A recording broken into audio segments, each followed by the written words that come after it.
Of Mice and Men by John Steinbeck. Chapter 1. A few miles south of Soledad, the Salinas River drops in close to the hillside bank and runs deep and green. The water is warm, too, for it has slipped twinkling over the yellow sands in the sunlight before reaching the narrow pool. On one side of the river, the golden foothill slopes curve up to the strong and rocky Gabilan Mountains.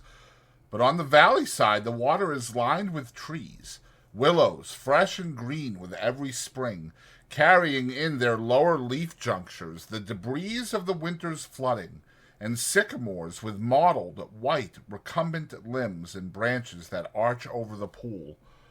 On the sandy bank under the trees, the leaves lie deep and so crisp that a lizard makes a great skittering if he runs among them.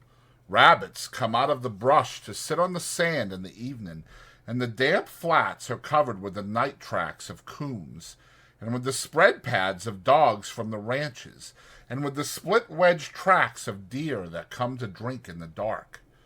There is a path through the willows and among the sycamores, a path beaten hard by boys coming down from the ranches to swim in the deep pool, and beaten hard by tramps who come warily down from the highway in the evening to jungle up near water.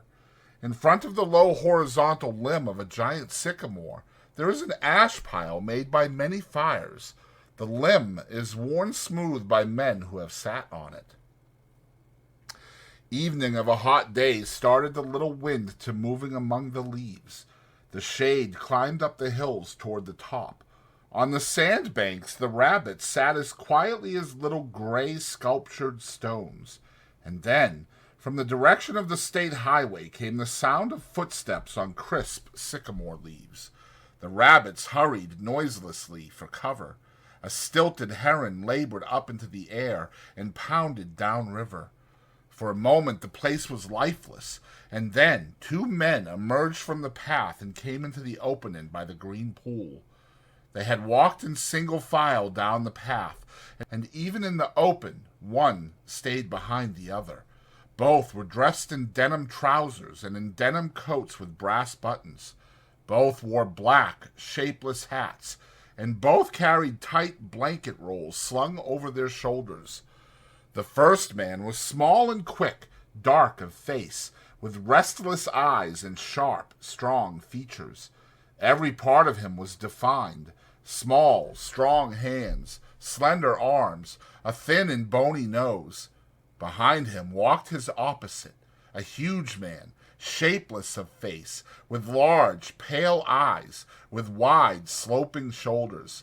And he walked heavily, dragging his feet a little, the way a bear drags his paws. His arms did not swing at his sides, but hung loosely. The first man stopped short in the clearing, and the follower nearly ran over him. He took off his hat and wiped the sweat band with his forefinger and snapped the moisture off. His huge companion dropped his blankets and flung himself down and drank from the surface of the green pool. Drank, with long gulps, snorting into the water like a horse. The small man stepped nervously beside him. "Lenny," he said sharply, "Lenny, for God's sakes, don't drink so much." Lenny continued to snort into the pool. The small man leaned over and shook him by the shoulder. "Lenny, you gonna be sick like you was last night." Lenny dipped his whole head under, hat and all, and then he sat up on the bank and his hat dripped down on his blue coat and ran down his back. "That's good," he said. "You drink some, George. You take up good big drink." He smiled happily. George unslung his bindle and dropped it gently on the bank. "I ain't sure it's good water," he said. "Looks kinda scummy." Lenny dabbled his big paw in the water and wiggled his fingers so the water arose in little splashes. Rings widened across the pool to the other side and came back again. Lenny watched them go. "Look, George! Look what I done!" George knelt beside the pool and drank from his hand with quick scoops. "Tastes all right," he admitted. "Don't really seem to be running, though. You never ought to drink water when it ain't running, Lenny, he said hopelessly. You'd drink out of a gutter if you was thirsty. He threw a scoop of water into his face and rubbed it about with his hand, under his chin and around the back of his neck. Then he replaced his hat, pushed himself back from the river, drew up his knees and embraced them. Lenny, who had been watching, imitated George exactly. He pushed himself back, drew up his knees, embraced them, looked over to George to see whether he had it just right. He pulled his hat down a little more over his eyes, the way George's hat was. George stared morosely at the water. The rims of his eyes were red with sun glare. He said angrily, "We could just as well have rode clear to the ranch if that bastard bus driver knew what he was talking about. Just a little stretch down the highway," he says. "Just a little stretch. Goddamn near 4 miles, that's what it was. Didn't want to stop at the ranch gate, that's what. Too goddamn lazy to pull up. Wonder he isn't too damn good to stop in Soledad at all. Kicks us out and says, just a little stretch down the road. I bet it was more than 4 miles. Damn hot day." Lenny looked timidly over to him. "George?" "Yeah, what you want?" "Where we going, George?" The little man jerked down the brim of his hat and scowled over at Lenny. "So you forgot that already, did you? I gotta tell you again, do I? Jesus Christ, you're a crazy bastard." "I forgot," Lenny said softly. "I tried not to forget. Honest to God I did, George." Okay, I'll tell you again. I ain't got nothing to do. Might just as well spend all my time telling you things and then you forget 'em, and I tell you again. "Tried and tried," said Lenny, "but it didn't do no good. I remember about the rabbits, George." "The hell with the rabbits. That's all you ever can remember is them rabbits. Okay, now you listen, and this time you got to remember so we don't get in no trouble. You remember sitting in that gutter on Howard Street and watching that blackboard?" Lenny's face broke into a delighted smile. "Why, sure, George. I remember that. But what did we do then? I remember some girls come by, and you says, you say, the hell with what I says. You remember about us going into Murray and Reddy's, and they give us work cards and bus tickets?" "Oh, sure, George. I remember that now." His hands went quickly into his side coat pockets. He said gently, "George, I got mine. I must have lost it." He looked down at the ground in despair. "You never had none, you crazy bastard. I got both of 'em here. Think I'd let you carry your own work card?" Lenny grinned with relief. I thought I put it in my side pocket." His hand went into the pocket again. George looked sharply at him. "What did you take out of that pocket?" "Ain't a thing in my pocket," Lenny said cleverly. "I know there ain't. You got it in your hand. What you got in your hand, hiding it?" "I ain't got nothing, George, honest." "Come on, give it here." Lenny held his closed hand away from George's direction. "It's only a mouse, George." "A mouse? A live mouse?" Just a dead mouse, George. I didn't kill it. Honest, I found it. I found it dead." "Give it here," said George. "Oh, let me have it, George. Give it here." Lenny's closed hand slowly obeyed. George took the mouse and threw it across the pool to the other side, among the brush. "What you want of a dead mouse, anyways?" "I could pet it with my thumb while we walked along," said Lenny. "Well, you ain't petting no mice while you walk with me. You remember where we're going now?" Lenny looked startled, and then in embarrassment hid his face against his knees. "I forgot again." "Jesus Christ," George said resignedly. "Well, look, we're going to work on a ranch like the one we come from up north." "Up north?" "In Weed." "Oh, sure, I remember. In Weed. That ranch we're going to is right down there, about a 1/4 mile. We're going to go in and see the boss. Now, look, I'll give him the work tickets, but you ain't got to say a word. You just stand there and don't say nothing. If he finds out what a crazy bastard you are, we won't get no job. But if he sees you work before he hears you talk, we're set. You got that? Sure, George. Sure, I got it. Okay. Now, when we go in to see the boss, what you gonna do? Lenny thought. His face grew tight with thought. I ain't gonna say nothing. Just gonna stand there. Good boy. That's swell. You say that over 2-3 times so you sure won't forget it. Lenny droned to himself softly. I ain't gonna say nothing. I ain't gonna say nothing. I ain't gonna say nothing. Okay, said George. And you ain't gonna do no bad things like you done in Weed, neither. Lenny looked puzzled. Like I done in Weed? Oh, so you forgot that too, did you? Well, I ain't gonna remind you. Fear you do it again. A light of understanding broke on Lenny's face. They run us out of Weed, he exploded triumphantly. Run us out, hell, said George disgustedly. We run. They was looking for us, but they didn't catch us. Lenny giggled happily. I didn't forget that, you bet. George lay back on the sand and crossed his hands under his head, and Lenny imitated him, raising his head to see whether he were doing it right. God, you're a lot of trouble, said George. I could get along so easily and so nice if I didn't have you on my tail. I could live so easy and maybe have a girl. For a moment, Lenny lay quiet, and then he said hopefully, We gonna work on a ranch, George. All right, you got that, but we're gonna sleep here because I got a reason. The day was going fast now. Only the tops of the Gabilan Mountains flamed with the light of the sun that hid gone from the valley. Water Snake slipped along on the pool, its head held up like a little periscope. The reeds jerked slightly in the current. Far off toward the highway, a man shouted something, and another man shouted back. The sycamore limbs rustled under a little wind that died immediately. George, why aren't we going on to the ranch and get some supper? They got supper at the ranch. George rolled on his side. No reason at all for you. I like it here. Tomorrow we're going to go to work. I seen thrashing machines on the way down. That means we'll be bucking grain bags, busting a gut. Tonight I'm going to lay right here and look up. I like it. Lenny got up on his knees and looked down at George. Ain't we going to have no supper? Sure we are. If you gather up some dead willow sticks, I got 3 cans of beans in my bindle. You get a fire ready. I'll give you a match when you get the sticks together. Then we'll heat the beans and have supper. Lenny said, I like beans with ketchup. Well, we ain't got no ketchup.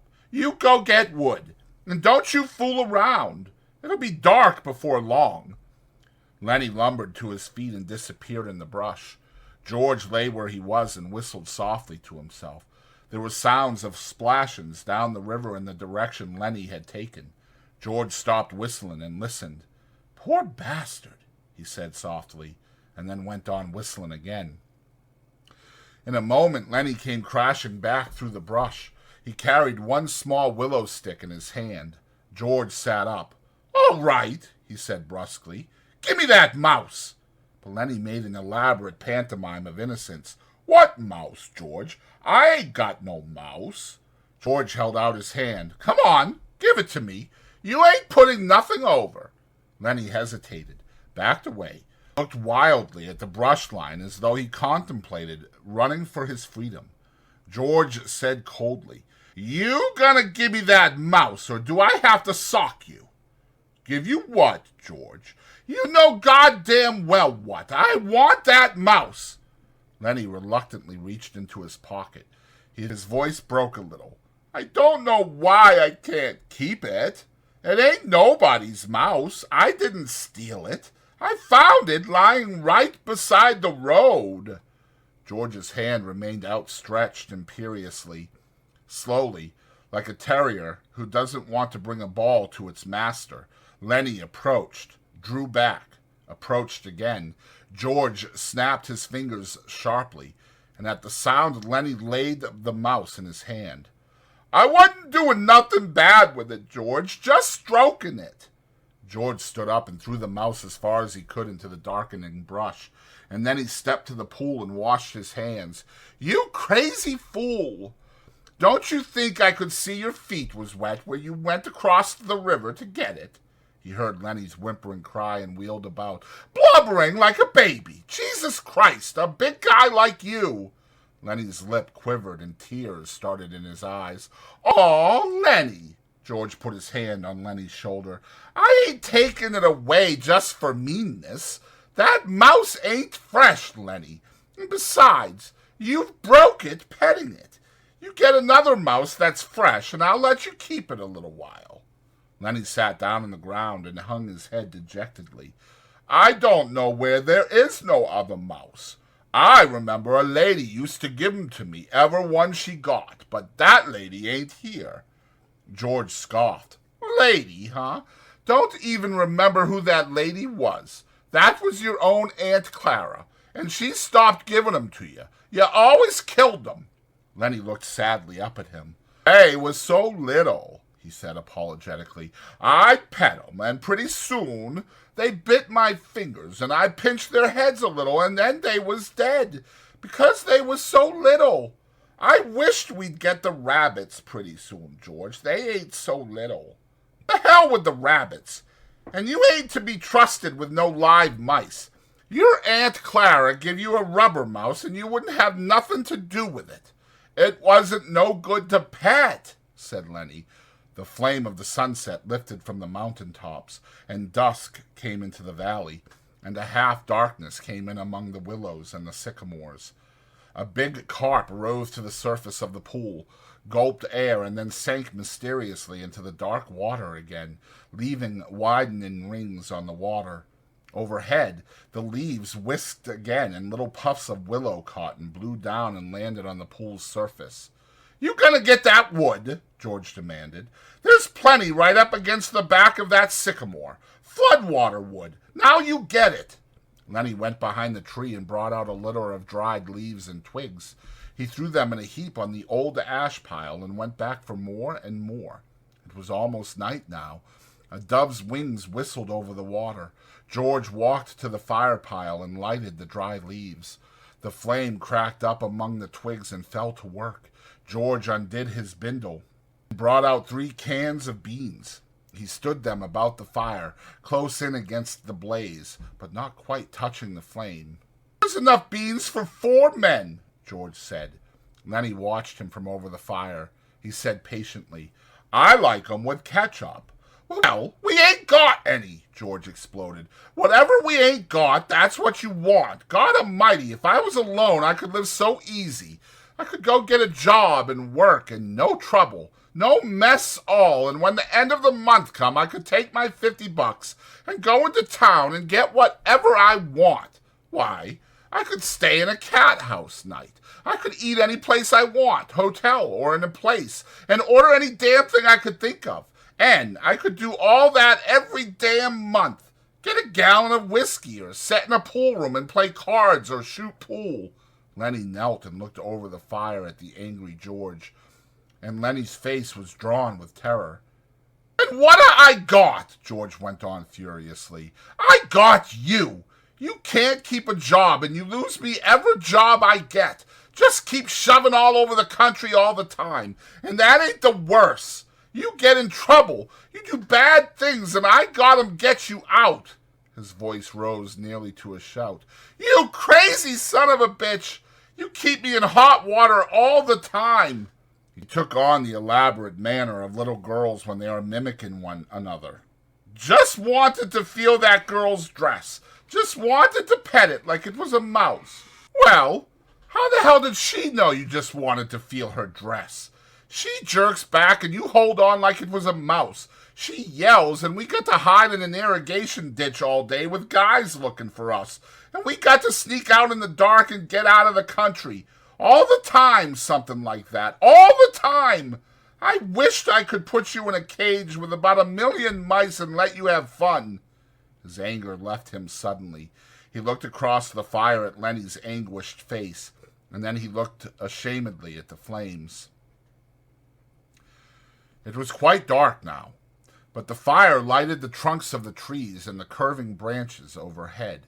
Lenny crawled slowly and cautiously around the fire until he was close to George. He sat back on his heels. George turned the bean can so that another side faced the fire. He pretended to be unaware of Lenny so close beside him. "George," very softly. No answer. "George, what do you want?" "I was only fooling, George. I don't want no ketchup. I wouldn't eat no ketchup if it was right here beside me. If it was here, you could have some, but I wouldn't eat none, George. I'd leave it all for you. You could cover your beans with it, and I wouldn't touch none of it." George still stared morosely at the fire. "When I think of the swell time I could have without you, I go nuts. I never get no peace." Lenny still knelt. He looked off into the darkness across the river. "George, you want I should go away and leave you alone? Where the hell could you go?" "Well, I could. I could go off in the hills there, someplace I'd find a cave." "Yeah? How'd you eat? You ain't got sense enough to find nothing to eat." "I'd find things, George. I don't need no nice food with ketchup. I'd lay out in the sun and nobody'd hurt me. And if I found a mouse, I could keep it. Nobody'd take it away from me." George looked quickly and searchingly at him. "I've been mean, ain't I? If you don't want me, I can go off in the hills and find a cave. I can go away any time."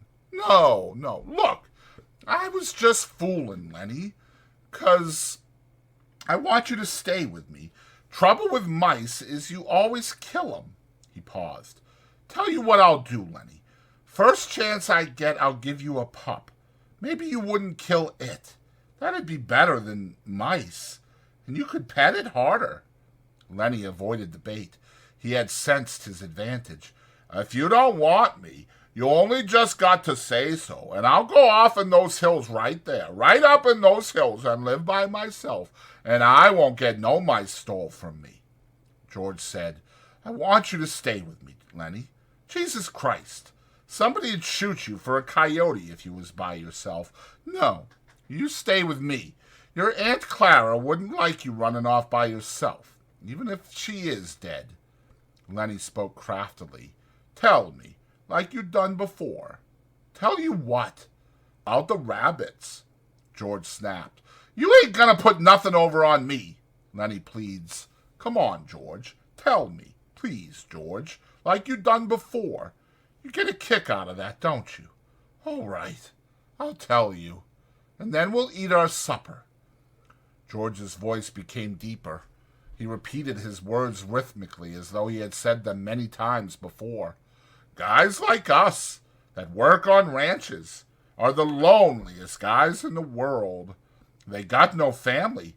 They don't belong no place. They come to a ranch and work up a stake, and then they go into town and blow their stake. And the first thing you know, they're pounding their tail on some other ranch. They ain't got nothing to look ahead to." Lenny was delighted. That's it. Now tell how it is with us." George went on. "With us, it ain't like that. We got a future. We got somebody to talk to that gives a damn about us.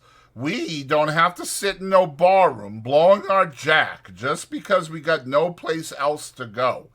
If them other guys gets in jail, they can rot for all anybody gives a damn. But not us." Lenny broke in. "But not us. And why? Because I got you to look after me, and you got me to look after you. And that's why." He laughed delightedly. "Go on now, George. You got it by heart. You can do it yourself." "No, you. I forgot some of the things. Tell about how it's gonna be." "Okay. Someday we're gonna get the jack together, and we're gonna have a little house, and a couple of acres, and a cow, and some pigs, and live off of the fat of the land," Lenny shouted, "and have rabbits." Go on, George. Tell about what we're going to have in the garden, and about the rabbits and the cages, and about the rain in the winter and the stove, and how thick the cream is and the milk like you can hardly cut it. Tell about that, George. Why don't you do it yourself? You know all of it. No, you tell it. It ain't the same if I tell it. Go on, George. How I get to tend the rabbits? Well, said George, we'll have a big vegetable patch and a rabbit hutch and chickens. And when it rains in the winter, we'll just say the hell with going to work. And we'll build up a fire in the stove and sit around it and listen to the rain coming down on the roof. Nuts! He took out his pocket knife. I ain't got time for no more. He drove his knife through the top of one of the bean cans, sawed out the top, and passed the can to Lenny. Then he opened a second can. From his side pocket he brought out 2 spoons and passed one of them to Lenny. They sat by the fire and filled their mouths with beans and chewed mightily. A few beans slipped out of the side of Lenny's mouth. George gestured with his spoon. What you gonna say tomorrow when the boss asks you questions? Lenny stopped chewing and swallowed. His face was concentrated. I ain't gonna say a word. Good boy, that's fine, Lenny. Maybe you're getting better. When we get the couple of acres, I can let you tend the rabbits all right. Especially if you remember as good as that. Lenny choked with pride. I can remember, he said. George motioned with his spoon again. Look, Lenny, I want you to look around here. You can remember this place, can't you? The ranch is about a 1/4 mile up that way. Just follow the river. Sure, said Lenny. I can remember this. Didn't I remember about not gonna say a word? Course you did. Well, look, Lenny, if you just happen to get in trouble like you always done before, I want you to come right here and hide in the brush. Hide in the brush, said Lenny slowly. Hide in the brush till I come for you. Can you remember that? Sure I can, George. Hide in the brush till you come. But you ain't gonna get in no trouble, because if you do, I won't let you tend the rabbits. He threw his empty bean can off into the brush. I won't get in no trouble, George. I ain't gonna say a word. Okay, bring your bindle over here by the fire. It's gonna be nice sleeping here, looking up in the leaves. Don't build up no more fire. We'll let her die down. They made their beds on the sand, and as the blaze dropped from the fire, the sphere of light grew smaller. The curling branches disappeared, and only a faint glimmer showed where the tree trunks were. From the darkness, Lenny called, George, you asleep? No. What do you want? Let's have different color rabbits, George. Sure we will, George said sleepily.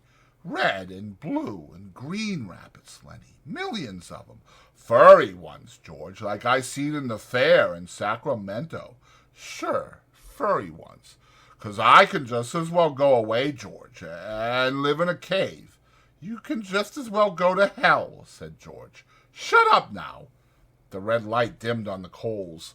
Up the hill from the river a coyote hammered, and a dog answered from the other side of the stream.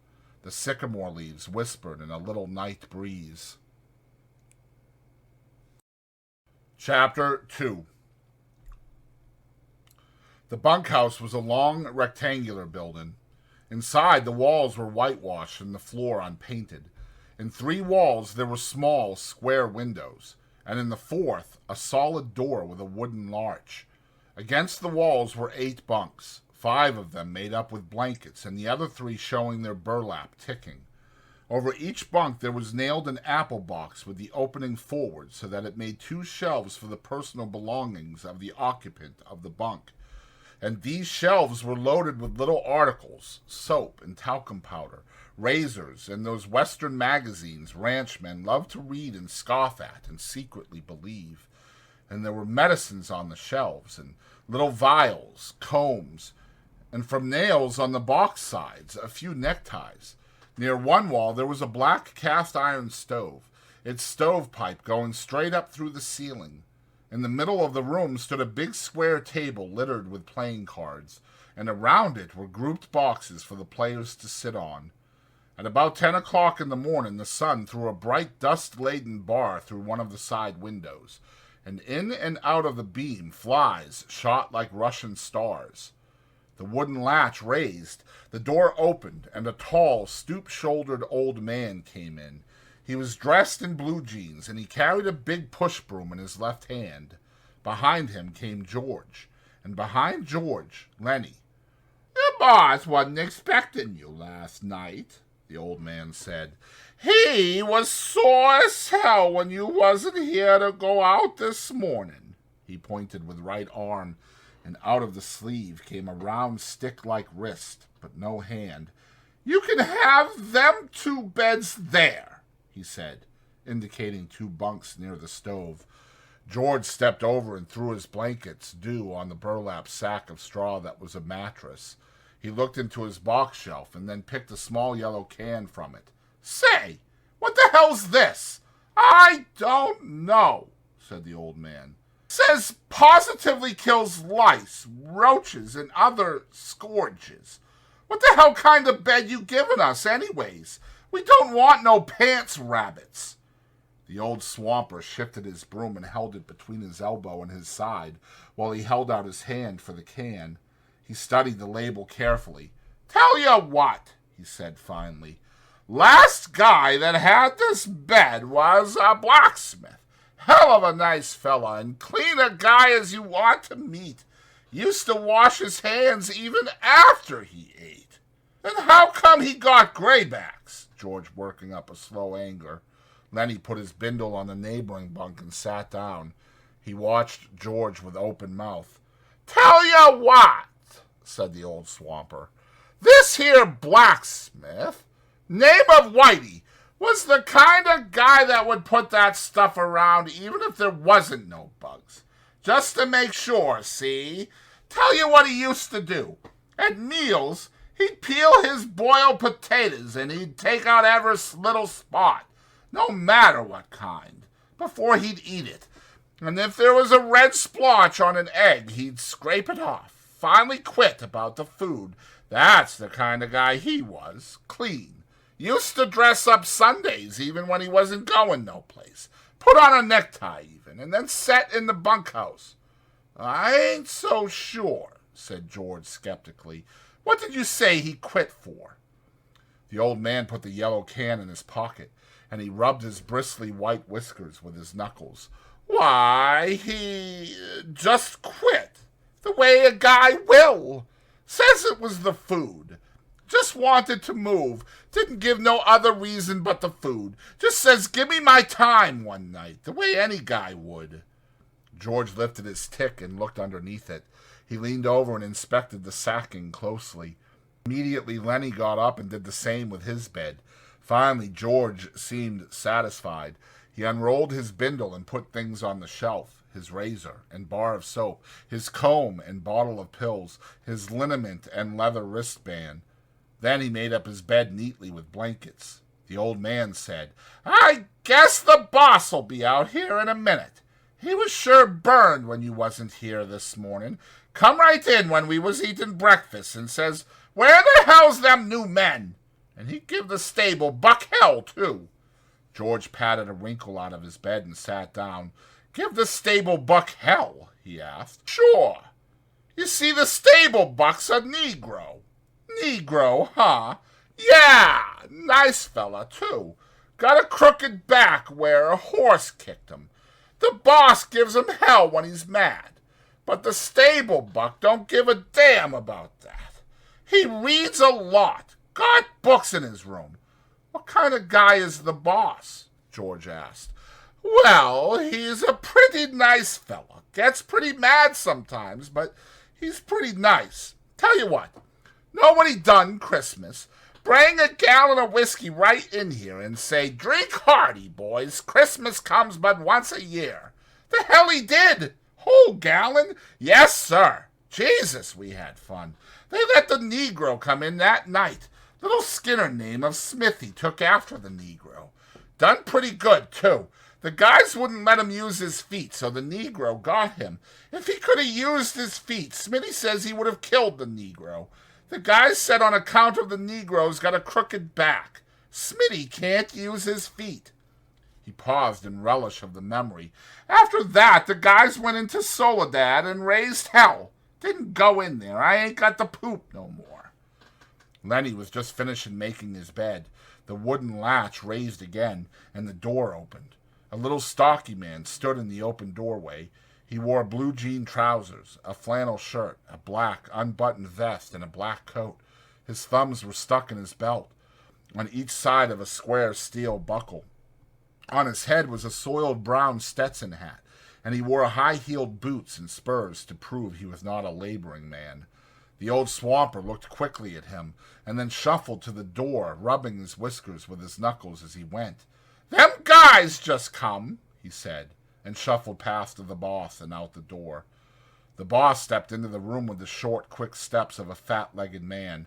"I wrote Murray and Reddy I wanted 2 men this morning. You got your work slips." George reached into his pocket and produced the slips and handed them to the boss. "It wasn't Murray and Reddy's fault. Says right here on the slip that you was to be here for work this morning." George looked down at his feet. "Bus driver give us a bum steer," he said. "We had to walk 10 miles. Says we was here when we wasn't. We couldn't get no rides in the morning." The boss squinted his eyes. "Well, I had to send out the grain team short 2 buckers. Won't do any good to go out now till after dinner." He pulled his time book out of his pocket and opened it, where a pencil was stuck between the leaves. George scowled meaningfully at Lenny, and Lenny nodded to show that he understood. The boss licked his pencil. "What's your name?" "George Milton." "And what's yours?" George said. "His name's Lenny Small." The names were entered in the book. "Let's see. This is the 20th. Noon the 20th. He closed the book. "Where you boys been working?" "Up around Weed," said George. "You too?" to Lenny. "Yeah, him too," said George. The boss pointed a playful finger at Lenny. "He ain't much of a talker, is he?" "No, he ain't, but he's sure a hell of a good worker. Strong as a bull." Lenny smiled to himself. "Strong as a bull," he repeated. George scowled at him, and Lenny dropped his head in shame at having forgotten. The boss said suddenly, "Listen, Small." Lenny raised his head. "What can you do?" In a panic, Lenny looked at George for help. "He can do anything you tell him," said George. "He a good skinner. He can wrestle grain bags, drive cultivator. He can do anything. Just give him a try." The boss turned on George. "Then why don't you let him answer? What are you trying to put over?" George broke in loudly. "Oh, I ain't saying he's bright. He ain't. But I say he's a goddamn good worker. He can put up a 400-pound bale." The boss deliberately put the little book in his pocket. He hooked his thumbs in his belt and squinted, one eye nearly closed. "Say, what you sellin'?" "Huh?" "I said, what stake you got in this guy? You taking his pay away from him?" "No, course I ain't. Why you think I'm selling him out?" "Well, I never seen one guy take so much trouble for another guy. I'd just like to know what your interest is." George said, "He's my cousin. I told his old lady I'd take care of him. He got kicked in the head by a horse when he was a kid. He's all right. Just ain't bright, but he can do anything you tell him." Boss turned half away. "Well, God knows he don't need any brains to buck barley bags. But don't you try to put nothing over, Milton. I got my eye on you. Why'd you quit and weed?" "Job was done," said George promptly. "What kind of job?" We was digging a cesspool." "All right. But don't try to put nothing over, 'cause you can't get away with nothing. I seen wise guys before. Go on out with the grain teams after dinner. They're picking up barley at the threshing machine. Go out with Slim's team." "Slim?" "Yeah, big tall Skinner. You'll see him at dinner." He turned abruptly and went to the door, but before he went out he turned and looked for a long moment at the 2 men. When the sound of his footsteps had died away, George turned on Lenny. "So you wasn't going to say a word? You was going to leave your big flappers shut and let me do the talking? Damn near lost us the job." Lenny stared hopelessly at his hands. "I forgot, George." "Yeah, you forgot. You always forget. And I got to talk you out of it." He sat down heavily on the bunk. Now he's got his eye on us. Now we got to be careful and not make no slips. Keep your big wrapper shut after this." Fell morosely silent. "George, what you want now?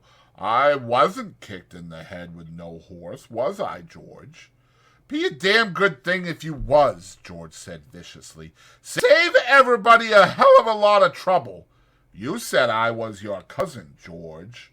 "Well, that was a lie, and I'm damn glad it was. If I was a relative of yours, I'd shoot myself." He stopped suddenly, stepped to open the front door, and peered out.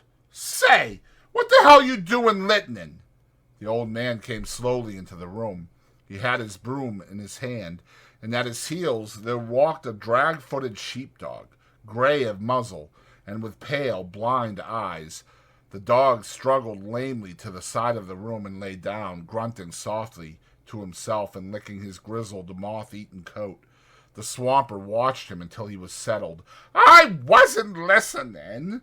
I was just standing in the shade a minute, scratching my dog. I just now finished swamping out the wash house. You was poking your big ears into our business," George said. "I don't like nobody to get nosy." The old man looked uneasily from George to Lenny, and then back. "I just come here," he said. "I didn't hear nothing you guys was saying. I ain't interested in nothing you was saying. A guy on a ranch don't never listen, nor he don't ask no questions." "Damn right he don't," said George, slightly mollified. "Not if he wants to stay, working long." But he was reassured by the swamper's defense. "Come on in and sit down a minute," he said. "That's a hell of an old dog. Yeah, I had him ever since he was a pup. God, he was a good sheepdog when he was younger." He stood his broom against the wall, and he rubbed his white bristled cheek with his knuckles. "How'd you like the boss?" he asked. "Pretty good. Seemed all right. He's a nice fella," the swamper agreed. "You got to take him right." At that moment a young man came into the bunkhouse, a thin young man with a brown face, with brown eyes and a head of tightly curled hair. He wore a work glove on his left hand, and like the boss, he wore high-heeled boots. "Seen my old man?" he asked. The swamper said, "He was here just a minute ago, Curly. Went over to the cookhouse, I think. I'll try to catch him," said Curly. His eyes passed over the new men, and he stopped. He glanced coldly at George and then at Lenny. His arms gradually bent at the elbows and his hands closed into fists. He stiffened and went into a slight crouch. His glance was at once calculating and pugnacious. Lenny squirmed under the look and shifted his feet nervously. Curly stepped gingerly close to him. "You the new guys the old man was waiting for?" "We just come in," said George. "Let the big guy talk." Lenny twisted with embarrassment. George said, "S'pose he don't want to talk." Curly lashed his body around. "By Christ, he's got to talk when he's spoke to. What the hell are you getting into it for?" "We traveled together," said George coldly. "Oh, so it's that way." George was tense and motionless. "Yeah, it's that way." Lenny was looking helplessly to George for instruction. "And yon won't let the big guy talk, is that it? He can talk if he wants to tell you anything." He nodded slightly to Lenny. "We just come in," said Lenny softly. Curly stared levelly at him. "Well, next time you answer when you're spoke to." He turned toward the door and walked out, and his elbows were bent out a little. George watched him out, and then he turned back to the swamper. "Say, what the hell's he got on his shoulder? Lenny didn't do nothing to him." The old man looked cautiously at the door to make sure no one was listening. "That's the boss's son," he said quietly. "Curly's pretty handy. He done quite a bit in the ring. He's a lightweight, and he's handy." "Well, let him be handy," said George. "He don't have to take after Lenny. Lenny didn't do nothing to him. What's he got against Lenny?" The swamper considered. "Well, tell you what. Curly's like a lot of little guys. He hates big guys. He's all the time picking scraps with big guys. Kind of like he's mad at him because he ain't a big guy. You seen little guys like that, ain't you? Always scrappy." "Sure," said George. "I seen plenty tough little guys, but This Curly better not make no mistakes about Lenny.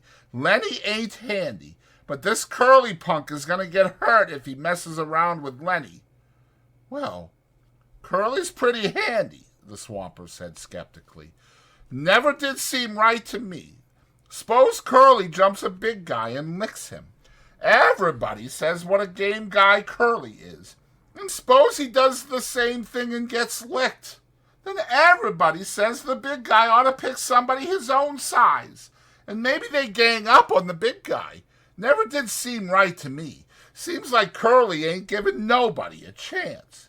George was watching the door. He said ominously, Well, he better watch out for Lenny. Lenny ain't no fighter, but Lenny's strong and quick, and Lenny don't know no rules. He walked to the square table and sat down on one of the boxes. He gathered some of the cards together and shuffled them.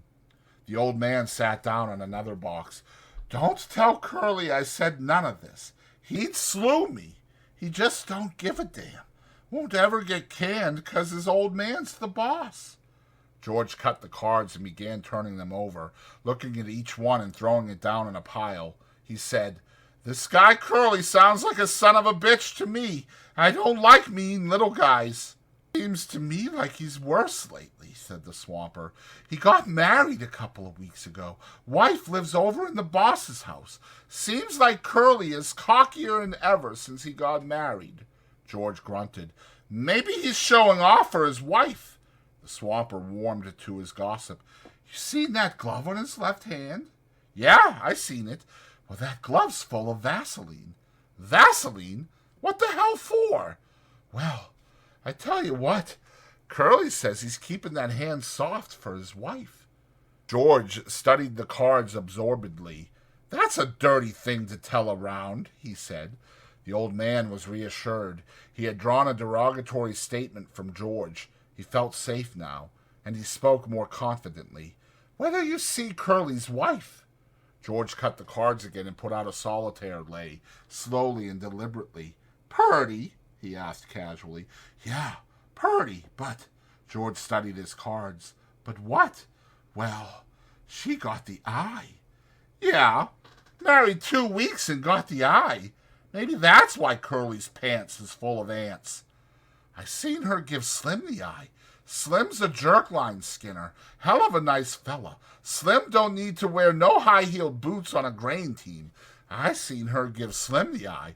Curly never seen it. And I seen her give Carlson the eye. George pretended a lack of interest. Looks like we was going to have fun. The swamper stood up from his box. Know what I think? George did not answer. Well, I think Curly's married a tart. He ain't the first, said George. There's plenty done that. The old man moved toward the door, and his ancient dog lifted his head and peered about, and then got painfully to his feet to follow.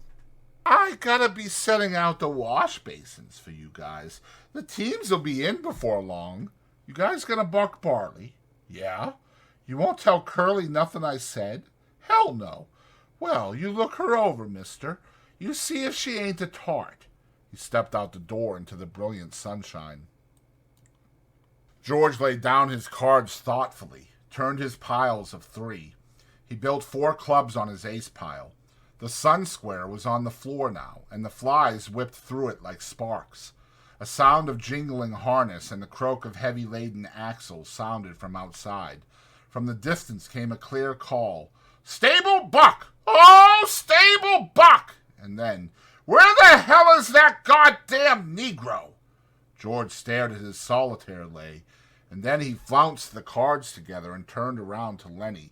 Lenny was lying down in the bunk watching him. Look, Lenny, this here ain't no setup. I'm scared. You're going to have trouble with that Curly guy. I seen that kind before. He was kind of feeling you out. He figures he's got you scared, and he's going to take a sock at you the first chance he gets. Lenny's eyes were frightened. I don't want no trouble, he said plaintively. Don't let him sock me, George. George got up and went over to Lenny's bunk and sat down on it. I hate that kind of bastard, he said. I seen plenty of 'em. Like the old guy says, Curly don't take no chances. He always wins. He thought for a moment. If he tangles with you, Lenny, we're going to get the can. Don't make no mistake about that. He's the boss's son. Look, Lenny, you try to keep away from him, will you? Don't never speak to him. If he comes in here, you move clear to the other side of the room. Will you do that, Lenny? I don't want no trouble, Lenny mourned. I never done nothing to him. Well, that won't do you no good if Curly wants to plug himself up for a fighter. Just don't have nothing to do with him. Will you remember? Sure, George. I ain't gonna say a word. The sound of the approaching grain teams was louder. Thud of big hooves on hard ground, drag of brakes, and the jingle of trace chains. Men were calling back and forth from the teams. George, sitting on the bunk beside Lenny, frowned as he thought Lenny asked timidly, "You ain't mad, George. I ain't mad at you. I'm mad at this here Curly bastard. I hoped we was going to get a little stake together, maybe $100. His tone grew decisive. You keep away from Curly, Lenny. Sure I will, George. I won't say a word. Don't let him pull you in, but if the son of a bitch socks you, let him have it. Let him have what, George? Never mind. I'll tell you when. I hate that kind of guy. Look, Lenny, if you get in any kind of trouble, you remember what I told you to do." Lenny raised up on his elbow, his face contorted with thought. Then his eyes moved sadly to George's face. "If I get in any trouble, you ain't gonna let me tend the rabbits." "That's not what I meant. You remember where we slept last night, down by the river?" "Yeah, I remember." "Oh, sure, I remember. I go there and hide in the brush." "Hide till I come for you. Don't let nobody see you. Hide in the brush by the river. Say that over. Hide in the brush by the river. Down in the brush by the river. If you get in trouble. If I get in trouble." A brake screeched outside. A call came. "Stable-buck! Oh, Stable-buck!" George said. "Say it over to yourself, Lenny, so you won't forget it." Both men glanced up, for the rectangle of sunshine in the doorway was cut off. A girl was standing there looking in. She had full, rouged lips and wide-spaced eyes, heavily made up. Her fingernails were red. Her hair hung in little rolled clusters like sausages. She wore a cotton house dress and red mules, on the insteps of which were little bouquets of red ostrich feathers. "I'm looking for Curly," she said. Her voice had a nasal, brittle quality. George looked away from her and then back. "He was in here a minute ago, but he went." "Oh." She put her hands behind her back and leaned against the doorframe so that her body was thrown forward. "You're the new fellas that just came, ain't you?" "Yeah." Lenny's eyes moved down over her body, and though she did not seem to be looking at Lenny, she bridled a little. She looked at her fingernails. "Sometimes Curly's in here," she explained. George said brusquely, "Well, he ain't now. If he ain't, I guess I better look somewhere else," he said playfully. Lenny watched her, fascinated. George said, "If I see him, I'll pass the word you was looking for him." She smiled archly and twitched her body. "Nobody can't blame a person for looking," she said. There were footsteps behind her, going by. She turned her head. "Hi, Slim," she said. Slim's voice came through the door. "Hi, good-looking." "I'm trying to find Curly, Slim." "Well, you ain't trying very hard. I've seen him going in your house." She was suddenly apprehensive. "Bye, boys," she called into the bunkhouse, and she hurried away. George looked around at Lenny. "Jesus, what a tramp," he said. "So that's what Curly picks for a wife." "She's purty," said Lenny defensively. "Yeah, and she's sure hiding it. Curly got his work ahead of him. Bet she'd clear out for $20. Lenny still stared at the doorway where she had been. "Gosh, she was purty," he smiled admiringly. George looked quickly down at him, and then he took him by an ear and shook him. "Listen to me, you crazy bastard," he said fiercely. "Don't you even take a look at that bitch. I don't care what she says and what she does. I seen 'em poisoned before, but I never seen no piece of jailbait worse than her. You leave her be." Lenny tried to disengage his ear. "I never done nothing, George." "No, you never, but when she was standing in the doorway showing her legs, you wasn't looking the other way, neither. I never meant no harm, George. Honest, I never." "Well, you keep away from her, 'cause she's a rat trap if I ever seen one. You let Curly take the rap. He let himself in for it. Glove full of Vaseline," George said disgustedly. "And I bet he's eating raw eggs and writing to the patent medicine houses." Lenny cried out suddenly, "I don't like this place, George. This ain't no good place. I want to get out of here." "We gotta keep it till we get a stake. We can't help it, Lenny. We'll get out just as soon as we can." "I don't like it no better than you do." He went back to the table and set out a new solitaire hand. "No, I don't like it," he said. "For 2 bits I'd shove out of here. If we can get just a few dollars in the poke, we'll shove off and go up the American River and pan gold. We could make maybe a couple of dollars a day there, and we might hit a pocket." Lenny leaned eagerly toward him. "Let's go, George. Let's get out of here. It's mean here." "We gotta stay," George said shortly. "Shut up now. The guys will be coming in." From the washroom nearby came the sound of running water and rattling basins. George studied the cards. "Maybe we ought to wash up," he said. "But we ain't done nothing to get dirty." A tall man stood in the doorway. He held a crushed Stetson hat under his arm while he combed his long, black, damp hair straight back. Like the others, he wore blue jeans and a short denim jacket. When he had finished combing his hair, he moved into the room, and he moved with a majesty only achieved by royalty and master craftsmen. He was a jerk-line skinner, the prince of the ranch, capable of driving 10, 16, even 20 mules with a single line to the leaders. He was capable of killing a fly on the wheeler's butt with a bullwhip without touching the mule. There was a gravity in his manner and a quiet so profound that all talk stopped when he spoke. His authority was so great that his word was taken on any subject, be it politics or love. This was Slim, the jerk-line skinner. His hatchet face was ageless. He might have been 35 or 50. His ear heard more than was said to him, and his slow speech had overtones not of thought, but of understanding beyond thought. His hands, large and lean, were as delicate in their action as those of a temple dancer. He smoothed out his crushed hat, creased it in the middle, and put it on. He looked kindly at the two in the bunkhouse. "It's brighter'n a bitch outside," he said gently. "Can't hardly see nothing in here. You the new guys?" "Just come," said George. "Gonna buck barley? That's what the boss says." Slim sat down on a box across the table from George. He studied the solitaire hand that was upside down to him. "Hope you get on my team," he said. His voice was very gentle. "I got a pair of punks on my team that don't know a barley bag from a blue ball. You guys ever bucked any barley?" "Hell yes," said George. "I ain't nothing to scream about, but that big bastard there can put up more grain alone than most pears can." Lenny, who had been following the conversation back and forth with his eyes, smiled complacency at the compliment. Slim looked approvingly at George for having given the compliment. He leaned over the table and snapped the corner of a loose card. "You guys travel around together?" His tone was friendly. It invited confidence without demanding it.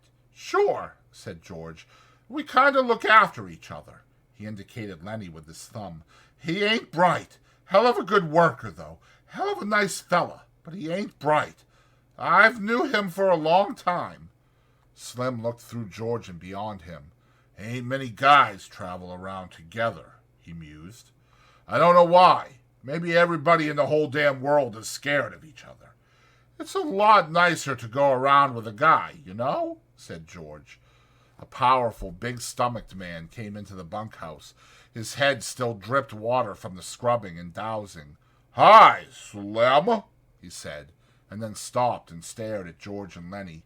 "These guys just come," said Slim by way of introduction. "Glad to meet ya," the big man said. "My name's Carlson. I'm George Milton. This here's Lenny Small. Glad to meet ya." Carlson said again. He ain't very small. He chuckled softly at his joke. Ain't small at all, he repeated. Meant to ask you, Slim, how's your bitch? I seen she wasn't under your wagon this morning. She slang her pups last night, said Slim. 9 of 'em. I drowned 4 of 'em right off. She couldn't feed that many. Got 5 left, huh? Yeah, 5. I kept the biggest. What kind of dogs you think they're gonna be? I don't know, said Slim. Some kind of shepherds, I guess. That's the most kind I seen around here when she was in heat. Carlson went on. Got 5 pups, huh? Gonna keep all of 'em? I don't know. Have to keep 'em a while so they can drink Lulu's milk. Carlson thought thoughtfully. Well, look here, Slim. I've been thinking. That dog of Candy's is so goddamn old he can't hardly walk. Stinks like hell, too. Every time he comes into the bunkhouse, I can smell him for 2, 3 days. Why didn't you get Candy to shoot his old dog and give him one of the pups to raise up? I can smell that dog a mile away. Got no teeth, damn near blind, can't eat. Candy feeds him milk. He can't chew nothing else. George had been staring intently at Slim. Suddenly a triangle began to ring outside, slowly at first, and then faster and faster, until the beat of it disappeared into one ringing sound. It stopped as suddenly as it had started. There she goes, said Carlson. Outside there was a burst of voices as a group of men went by. Slim stood up slowly and with dignity. You guys better come on while there's still something to eat. Won't be nothing left in a couple of minutes.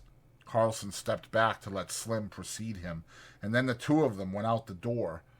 Lenny was watching George excitedly. George rumpled his cards into a messy pile. Yeah, George said. I heard him, Lenny. I'll ask him. A brown and white one, Lenny cried excitedly. Come on. Let's get dinner. I don't know whether he got a brown and white one. Lenny didn't move from his bunk. You ask him right away, George, so he won't kill no more of them. Sure. Come on now. Get up on your feet. Lenny rolled off his bunk and stood up, and the 2 of them started for the door. Just as they reached it, Curly bounced in. Seen a girl around here? He demanded angrily. George said coldly, About half an hour ago, maybe. But what the hell was she doing? George stood still, watching the angry little man. He said insultingly, She said she was looking for you. Curly seemed really to see George for the first time. His eyes flashed over George, took in his height, measured his reach, looked at his trim middle. Well, which way did she go? He demanded at last. I don't know, said George. I didn't watch her go. Curly scowled at him, and turning, hurried out the door. George said, You know, Lenny, I'm scared I'm going to tangle with that bastard myself. I hate his guts. Jesus Christ. Come on. There won't be a damn thing left to eat. They went out the door. The sunshine lay in a thin line under the window. From a distance, there could be heard a rattle of dishes. After a moment, the ancient dog walked lamely in through the open door. He gazed about with mild, half-blind eyes. He sniffed, and then lay down and put his head between his paws. Curly popped into the doorway again and stood looking into the room. The dog raised his head, but when Curly jerked out, the grizzled head sank to the floor again. Chapter 3. Although there was evening brightness showing through the windows of the bunkhouse, inside it was dusk. Through the open door came the thuds and occasional clangs of a horseshoe game, and now and then the sound of voices raised in approval or derision. Slim and George came into the darkening bunkhouse together. Slim reached up over the card table and turned on the tin-shaded electric light. Instantly the table was brilliant with light, and the cone of the shade threw its brightness straight downward, leaving the corners of the bunkhouse still in dusk. Slim sat down on a box, and George took his place opposite. It wasn't nothing, said Slim. I would have had to drown most of 'em anyways. No need to thank me about that. George said, It wasn't much to you, maybe, but it was a hell of a lot to him. Jesus Christ, I don't know how we're going to get him to sleep in here. He'll want to sleep right out in the barn with them. We'll have trouble keeping him from getting right in the box with them pups." "It wasn't nothing," Slim repeated. "Say, you sure was right about him. Maybe he ain't bright, but I never seen such a worker. He damn near killed his partner bucking barley. There ain't nobody can keep up with him. God almighty, I never seen such a strong guy." George spoke proudly. "Just tell Lenny what to do, and he'll do it if it don't take no figuring. He can't think of nothing to do himself, but he sure can take orders." There was a clang of horseshoe on iron stake outside, and a little cheer of voices. Slim moved back slightly so the light was not on his face. "Funny how you and him string along together." It was Slim's calm invitation to confidence. "What's funny about it?" George demanded defensively. "Oh, I don't know. Hardly none of the guys ever travel together. I hardly never seen two guys travel together. You know how the hands are. They just come in and get their bunk and work a month, and then they quit and go out alone. Never seem to give a damn about nobody. It just seems kind of funny a cuckoo like him and a smart little guy like you traveling together." "He ain't no cuckoo," said George. "He's dumb as hell, but he ain't crazy. And I ain't so bright neither, or I wouldn't be bucking barley for my 50 and found. If I was bright, if I was even a little bit smart, I'd have my own little place, and I'd be bringing in my own crops, instead of doing all the work and not getting what comes up out of the ground." George fell silent. He wanted to talk. Slim neither encouraged nor discouraged him. He just sat back, quiet and receptive. "It ain't so funny, him and me going round together," George said at last. "Him and me was both born in Auburn. I knowed his Aunt Clara. She took him when he was a baby and raised him up. When his Aunt Clara died, and Lenny just come along with me out working. Got kind of used to each other after a little while."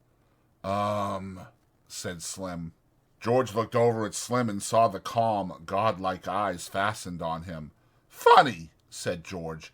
"I used to have a hell of a lot of fun with him. Used to play jokes on him because he was too dumb to take care of himself. But he was too dumb even to know he had a joke played on him. I had fun.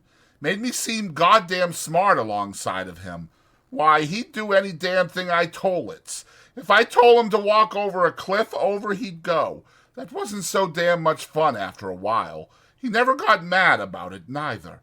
I beat the hell out of him, and he could have bust every bone in my body just with his hands, but he never lifted a finger against me." George's voice was taking on the tone of confession. "Tell you what made me stop that. One day a bunch of guys was standing around up on the Sacramento River. I was feeling pretty smart. I turns to Lenny and says, 'Jump in.' And he jumps. Couldn't swim a stroke. He damn near drowned before we could get him. And he was so damn nice to me for pulling him out. Clean forgot I told him to jump in.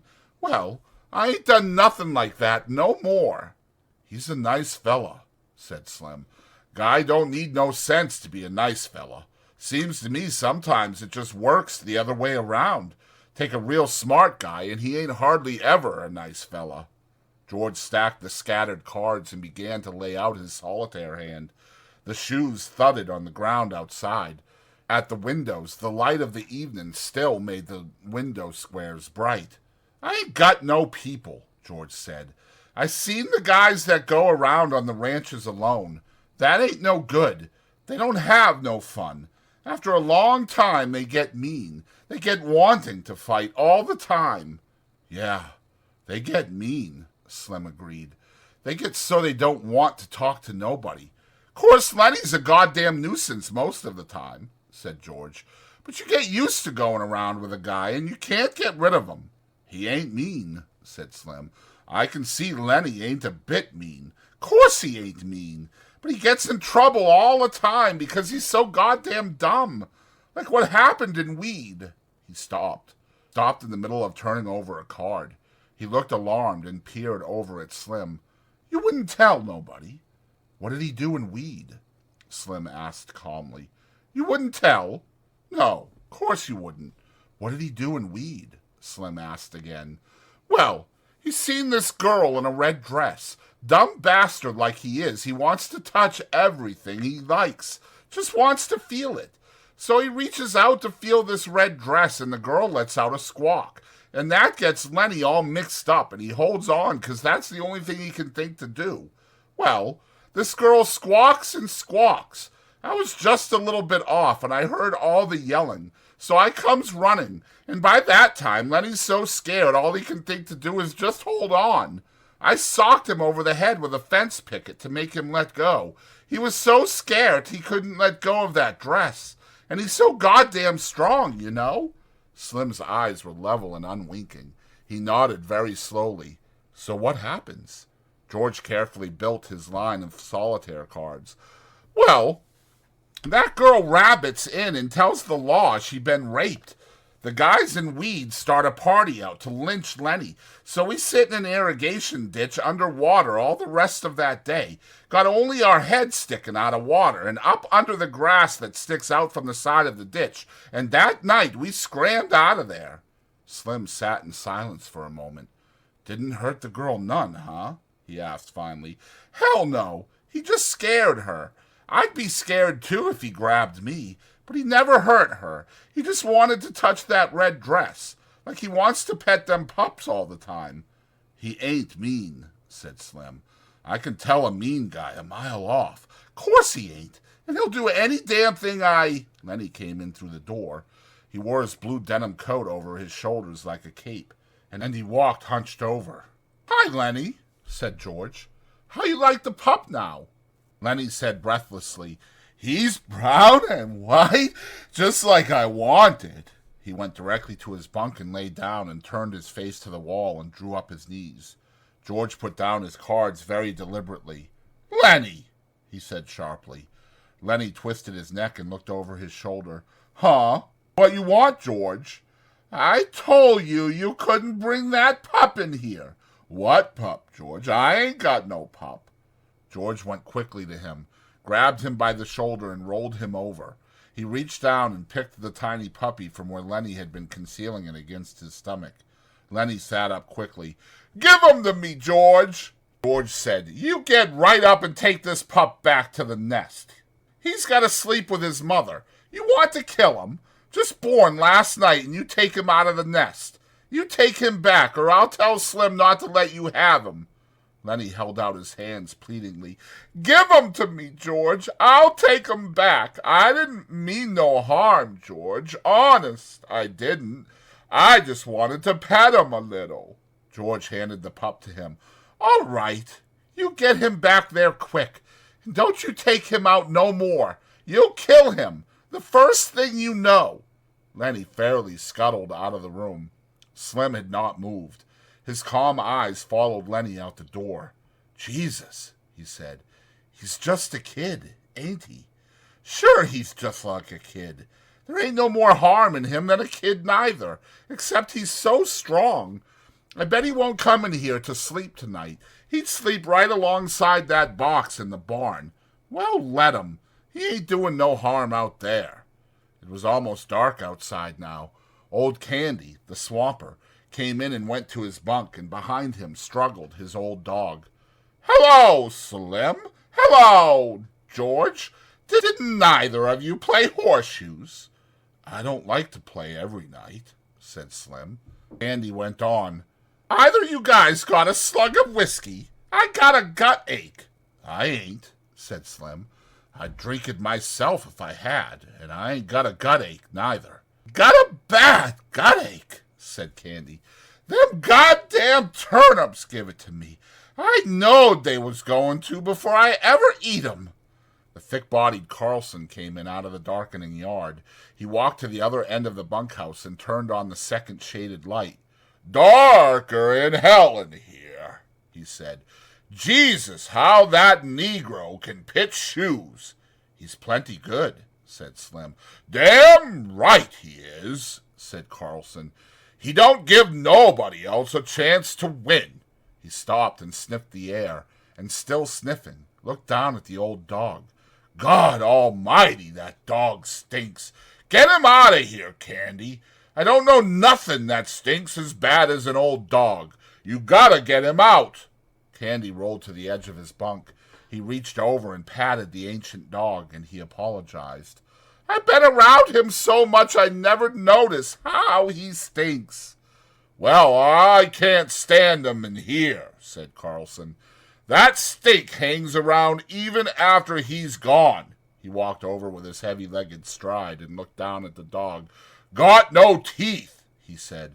He's all stiff with rheumatism. He ain't no good to you, Candy, and he ain't no good to himself. Why didn't you shoot him, Candy?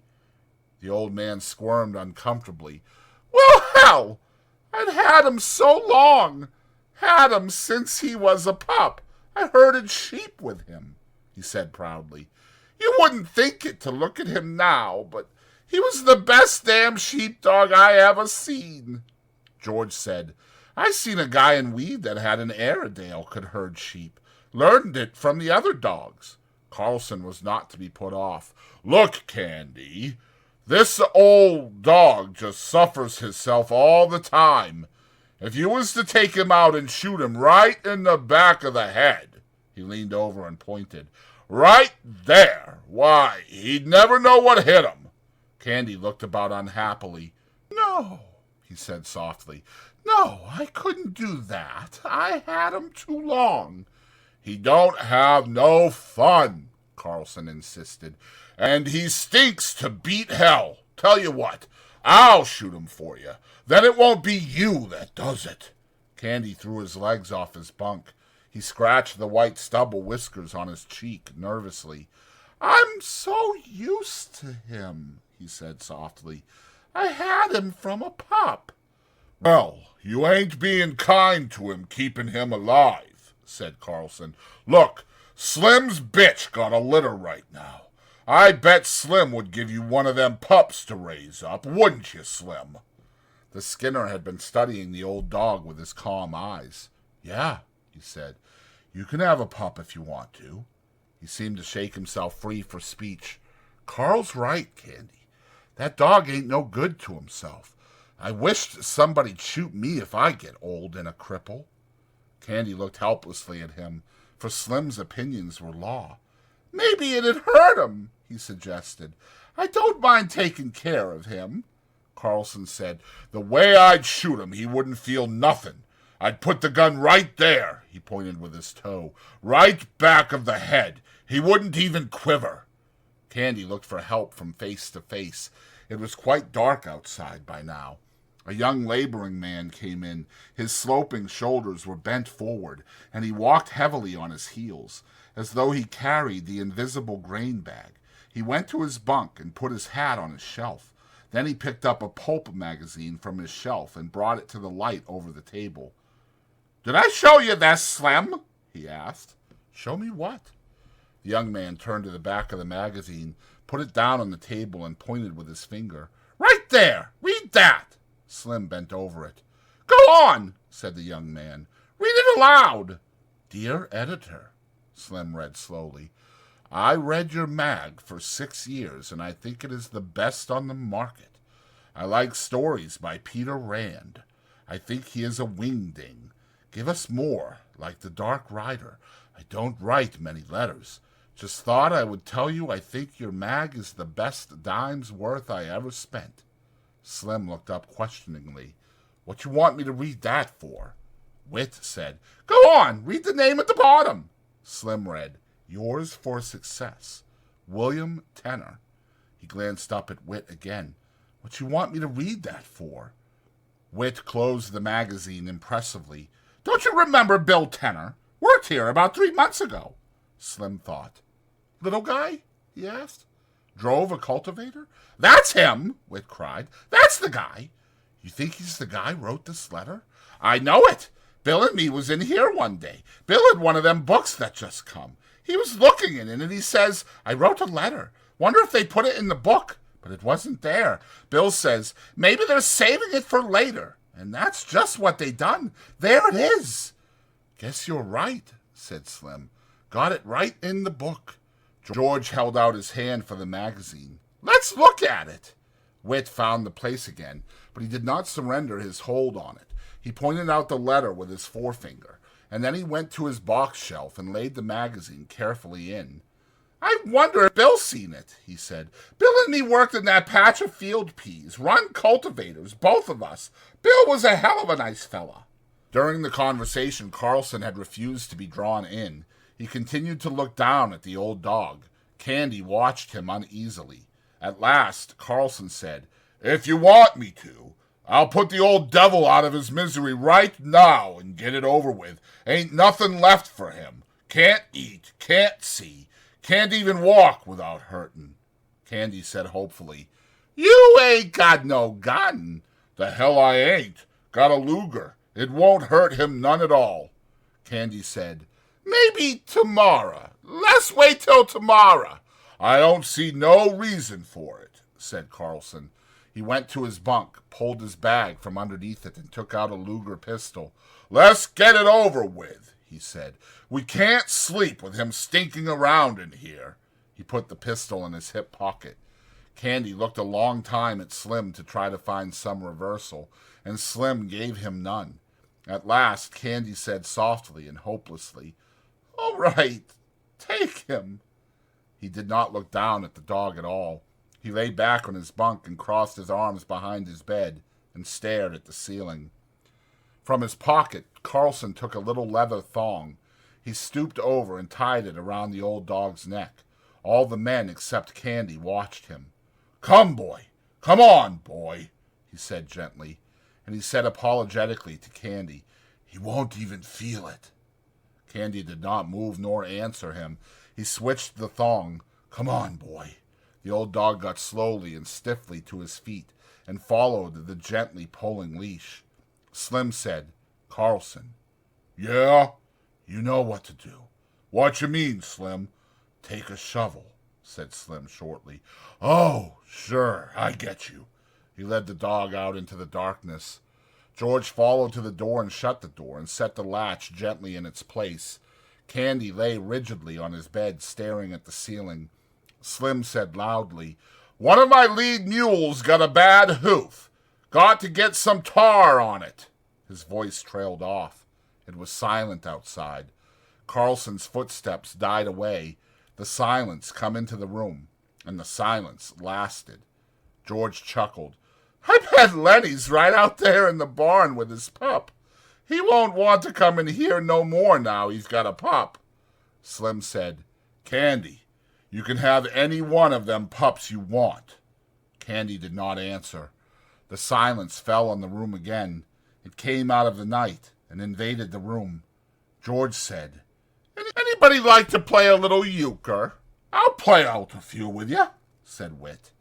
They took places opposite each other at the table under the light, but George did not shuffle the cards. He rippled the edge of the deck nervously, and the little snapping noise drew the eyes of all the men in the room, so that he stopped doing it. The silence fell on the room again. A minute passed, and another minute. Candy lay still, staring at the ceiling. Slim gazed at him for a moment and then looked down at his hands. He subdued one hand with the other and held it down. Came a little gnawing sound from under the floor, and all the men looked down toward it gratefully. Only Candy continued to stare at the ceiling. "Sounds like there was a rat under there," said George. "We ought to get a trap down there." Whit broke out. "What the hell's taking him so long? Lay out some cards, why don't you? We ain't going to get no euchre played this way." George brought the cards together tightly and studied the backs of them. The silence was in the room again. A shot sounded in the distance. The men looked quickly at the old man. Every head turned toward him. For a moment he continued to stare at the ceiling. Then he rolled slowly over and faced the wall and lay silent. George shuffled the cards noisily and dealt them. Whit drew a scoring board to him and set the pegs to start. Whit said, "I guess you guys really come here to work." "How do you mean?" George asked. Whit laughed. "Well, you come on a Friday. You got 2 days to work till Sunday." "I don't see how you figure," said George. Whit laughed again. "You do if you've been around these big ranches much. Guy that wants to look over a ranch comes in Saturday afternoon. He gets Saturday tight supper and 3 meals on Sunday, and he can quit Monday morning after breakfast without turning his hand. But you come to work Friday noon. You got to put in a day and a half, no matter how you figure. George looked at him levelly. We're going to stick around a while, he said. Me and Lenny's going to roll up a steak. The door opened quietly, and the stable buck put in his head, a lean Negro head, lined with pain, the eyes patient. Mr. Slim. Slim took his eyes from old Candy. Huh? Oh, hello, Crooks. What's the matter? You told me to warm up tar for that mule's foot. I got it warm. Oh, sure, Crooks. I'll come right out and put it on. I can do it if you want, Mr. Slim. No, I'll come do it myself. He stood up. Crooks said, Mr. Slim? Yeah? That big new guy's messing around your pups out in the barn. Well, he ain't doing no harm. I give him one of them pups. Just thought I'd tell you, said Crooks. He's taking 'em out's the nest and handling them. That won't do them no good. He won't hurt 'em, said Slim. I'll come along with you now. George looked up. If that crazy bastard's fooling around too much, just kick him out, Slim. Slim followed the stable buck out of the room. George dealt, and Whit picked up his cards and examined them. Seen the new kid yet? He asked. What kid? George asked. Why, Curly's new wife. Yeah, I seen her. Well, ain't she a Lulu? I ain't seen that much of her, said George. Whit laid down his cards impressively. Well, stick around and keep your eyes open. You'll see plenty. She ain't concealing nothing. I never seen nobody like her. She got the eye going all the time on everybody. I bet she even gives the stable buck the eye. I don't know what the hell she wants. George asked casually, Been any trouble since she got here? It was obvious that Whit was not interested in his cards. He laid his hand down, and George scooped it in. George laid out his deliberate solitaire hand 7 cards, and 6 on top, and 5 on top of those. Whit said, I see what you mean. No, they ain't been nothing yet. Curly's got yellow jackets in his drawers, but that's all so far. Every time the guys is around, she shows up. She's looking for Curly, or she thought she left something laying around and she's looking for it. She seems like she can't keep away from guys, and Curly's pants is just crawling with ants. But there ain't nothing come of it yet. George said, She's gonna make a mess. There's gonna be a bad mess about her. She's a jailbait all set on the trigger. That Curly got his work cut out for him. Ranch with a bunch of guys on it ain't no place for a girl, especially like her. Whit said, If you got ideas, you ought to come into town with us guys tomorrow night. Why, what's doing? Just the usual thing. We go into old Susie's place. Hell of a nice place. Old Susie's a laugh, always cracking jokes. Like she says when we come up on the front porch last Saturday night. Susie opens the door and then she yells over her shoulder, Get your coats on, girls. Here comes the sheriff. She never talks dirty, neither. Got 5 girls there. What's it set you back? George asked. 2.5. You can get a shot for 2 hits. Susie got nice chairs to set in, too. If a guy don't want to flop, why, he can just set in the chairs and have a couple or 3 shots and pass the time of day. And Susie don't give a damn. She ain't rushing guys through and kicking them out if they don't want to flop. Might go in and look the joint over, said George. Sure, come along. It's a hell of a lot of fun or cracking jokes all the time. I think she says one time, she says, I knew people that if they got a rag rug on the floor and a Cupid pie doll lamp on the phonograph, they think they're running a parlor house. That's Clara's house she's talking about. And Susie says, I know what you boys want, she says. My girls is clean, she says. And there ain't no water in my whiskey, she says. If any of you guys want to look at a Cupid pie doll lamp and take your own chance getting burned, why, you know where to go. And she says, there's guys around here walking bow-legged because they like to look at a Cupid doll lamp. George asked, Clara runs the other house, huh? Yeah. said Wit. "We don't never go there. Clara gets $3 a crack and 35 cents a shot, and she don't crack no jokes. But Susie's place is clean, and she got nice chairs. Don't let no goo-goos in, neither." "Me and Lenny's rolling up a steak," said George. "I might go in and set and have a shot, but I ain't puffing out no 2.5. "Well, a guy got to have some fun sometime," said Wit. The door opened, and Lenny and Carlson came in together. Lenny crept to his bunk and sat down, trying not to attract attention. Carlson reached under his bunk and brought out his bag. He didn't look at old Candy, who still faced the wall. Carlson found a little cleaning rod in the bag and a can of oil. He laid them on his bed and then brought out the pistol, took out the magazine, and snapped the loaded shell from the chamber. Then he fell to cleaning the barrel with the little rod. When the ejector snapped, Candy turned over and looked for a moment at the gun before he turned back to the wall again. Carlson said casually, "Curly been in yet?" "No," said Wit. "What's eating on Curly?" Carlson squinted down the barrel of his gun. "Looking for his old lady. I seen him going round and round outside." Wit said sarcastically, "He spends half his time looking for her, and the rest of the time she's looking for him." Curly burst into the room excitedly. "Any of you guys seen my wife?" he demanded. "She ain't been here," said Wit. Curly looked threateningly about the room. "Where the hell's Slim?" "Went out in the barn," said George. "He was going to put some tar on a split hoof." Curly's shoulders dropped and squared. "How long ago'd he go?" 5-10 minutes. Curly jumped out the door and banged it after him. Wit stood up. "I guess maybe I'd like to see this," he said.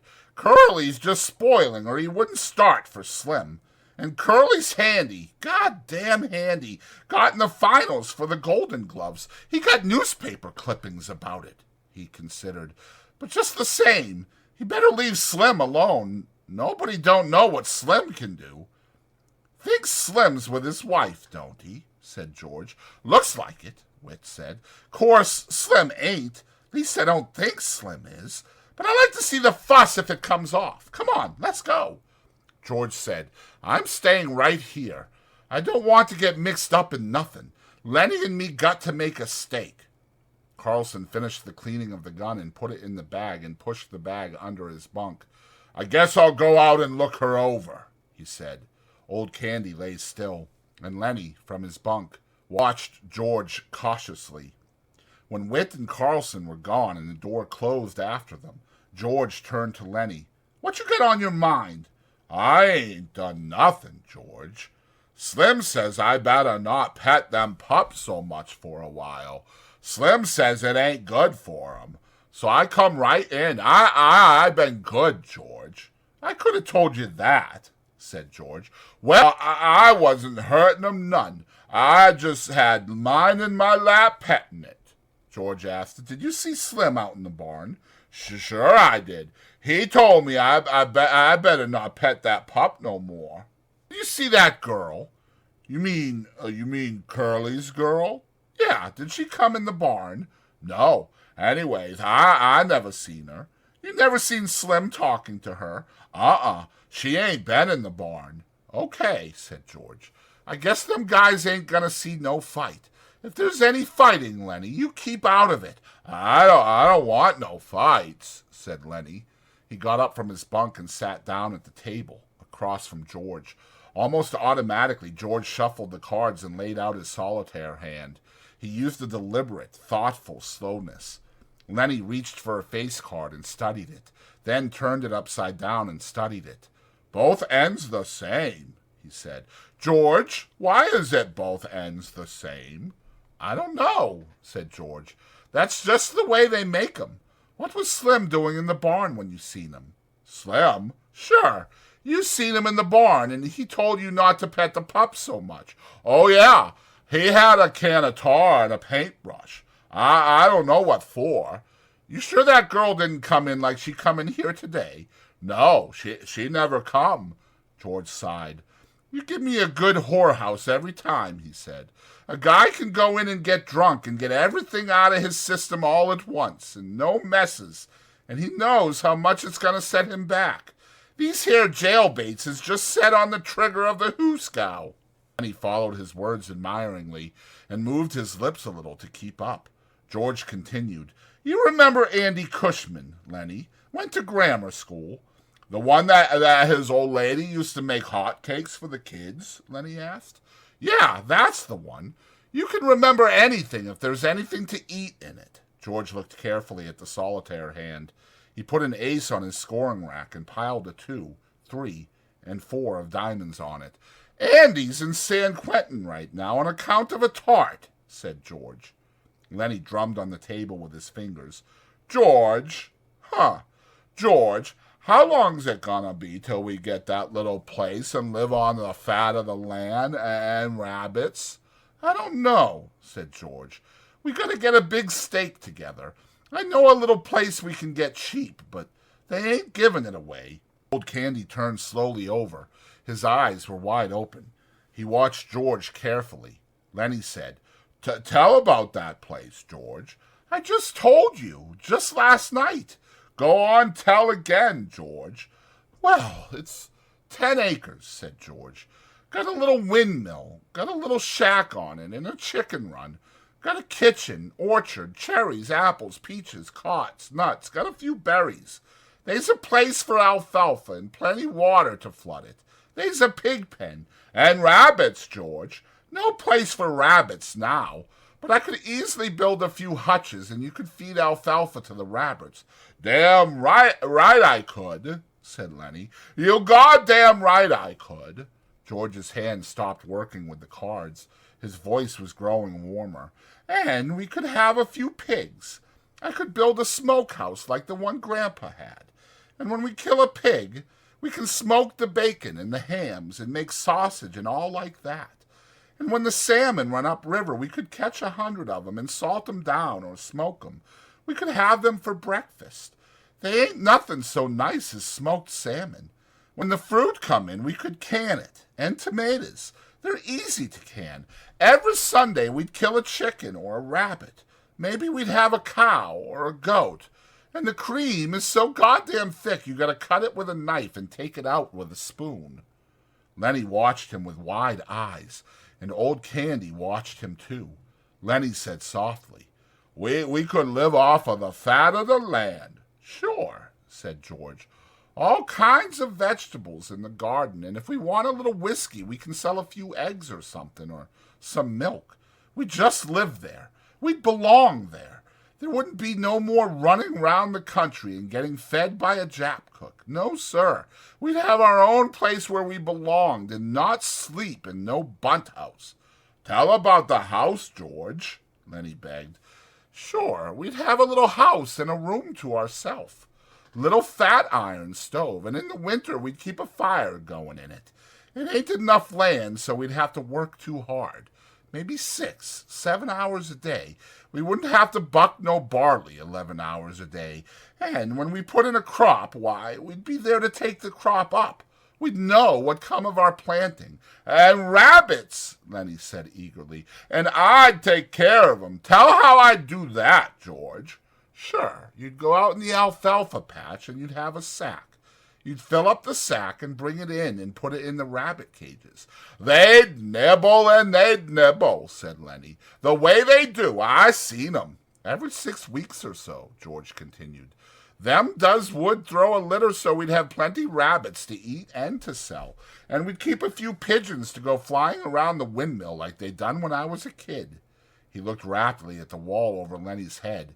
And it'd be our own, and nobody could can us. If we don't like a guy, we can say, get the hell out, and by God, he's got to do it. And if a friend come along, why, we'd have an extra bunk. And we'd say, why don't you spend the night? And by God, he would. We'd have a setter dog and a couple striped cats. But you gotta watch out. Them cats don't get the little rabbits. Lenny breathed hard. You'll just let 'em try to get the rabbits. I'll break their goddamn necks. I'll smash 'em with a stick. He subsided, grumbling to himself, threatening the future cats which might dare to disturb the future rabbits. George sat entranced with his own picture. When Candy spoke, they both jumped as though they had been caught doing something reprehensible. Candy said, You know where is a place like that? George was on guard immediately. Suppose I do, he said. What's that to you? You don't need to tell me where it's at. Might be any place. Sure, said George. That's right. You couldn't find it in 100 years. Candy went on excitedly. How much they want for a place like that? George watched him suspiciously. Well, I could get it for $600. The old people that owns it is flat bust, and the old lady needs an operation. Say, what's it to you? You got nothing to do with us. Candy said, I ain't much good with only one hand. I lost my hand right here on this ranch. That's why they give me a job swamping. And they give me $250 because I lost my hand, and I got 50 more saved up right in the bank right now. That's 300, and I got 50 more coming the end of the month. Tell you what, he leaned forward eagerly. Suppose I went in with you guys. That's $350 I'd put in. I ain't much good, but I could cook and tend the chickens and hoe the garden some. How'd that be? George half closed his eyes. I gotta think about that. We was always gonna do it by ourselves. Candy interrupted him. I'd make a will and leave my share to you guys in case I kick off. 'Cause I ain't got no relatives nor nothing. You guys got any money? Maybe we could do her right now. George spat on the floor disgustedly. We got $10 between us. Then he said thoughtfully, Look, if me and Lenny work a month and don't spend nothing, we'll have $100. That'd be $450. I bet we could swing her for that. Then you and Lenny could go get her started, and I'd get a job and make up the rest. And you could sell eggs and stuff like that. They fell into a silence. They looked at one another, amazed. This thing they had never really believed in was coming true. George said reverently, Jesus Christ! I bet we could swing her. His eyes were full of wonder. I bet we could swing her, he repeated softly. Candy sat on the edge of his bunk. He scratched the stump of his wrist nervously. I got hurt 4 years ago, he said. They'll can me pretty soon. Just as soon as I can't swamp out no bunkhouses, they'll put me on the county. Maybe if I give you guys my money, you'll let me hoe in the garden even after I ain't no good at it. And I'll wash dishes and little chicken stuff like that, but I'll be on our own place, and I'll be let to work on our own place, he said miserably. You seen what they done to my dog tonight? They says he wasn't no good to himself, nor nobody else. When they canned me here, I wished somebody'd shoot me. But they won't do nothing like that. I won't have no place to go, and I can't get no more jobs. I'll have $30 more coming time you guys is ready to quit. George stood up. We'll do her, he said. We'll fix up that little old place, and we'll go live there. He sat down again. They all sat still, all bemused by the beauty of the thing. Each mind was popped into the future, when this lovely thing should come about. George said wonderingly, Suppose there was a carnival or a circus come to town, or a ball game, or any damn thing. Old Candy nodded in appreciation of the idea. We'd just go to her, George said. We wouldn't ask nobody if we could. Just say, we'll go to her, and we would. Just milk the cow and sling some grain to the chickens and go to her. And put some grass to the rabbits, Lenny broke in. I would never forget to feed them. When we going to do it, George? In 1 month. Right squack in 1 month. Know what I'm going to do? I'm going to write to them old people that owns the place that will take it. And Candy'll send $100 to bind her. Sure will, said Candy. They got a good stove there. Sure, got a nice stove. Burns coal or wood. I'm going to take my pup, said Lenny. I bet by Christ he likes it there. By Jesus. Voices were approaching from outside. George said quickly, Don't tell nobody about it. Just us three and nobody else. They liable to can us, so we can't make no stake. Just go on like we was gonna buck barley the rest of our lives. Then all of a sudden, someday, we'll go get our pay and scram out of here. Lenny and Candy nodded, and they were grinning with delight. Don't tell nobody, Lenny said to himself. Candy said, George? Huh. I ought to have shot that dog myself, George. I shouldn't ought to have let no stranger shoot my dog. The door opened. Slim came in, followed by Curly and Carlson and Whit. Slim's hands were black with tar, and he was scowling. Curly hung close to his elbow. Curly said, Well, I didn't mean nothing, Slim. I just asked you. Slim said, Well, you've been asking me too often. I'm getting goddamn sick of it. If you can't look after your own goddamn wife, what do you expect me to do about it? You lay off of me. I'm just trying to tell you I didn't mean nothing, said Curly. I just thought you might have saw her. Why didn't you tell her to stay the hell home where she belongs, said Carlson. You let her hang around bunkhouses, and pretty soon you're going to have something on your hands and you won't be able to do nothing about it. Curly whirled on Carlson. You keep out of this unless you want to step outside. Carlson laughed. You goddamn punk, he said. You tried to throw a scare into Slim, and you couldn't make it stick. Slim throwed a scare into you.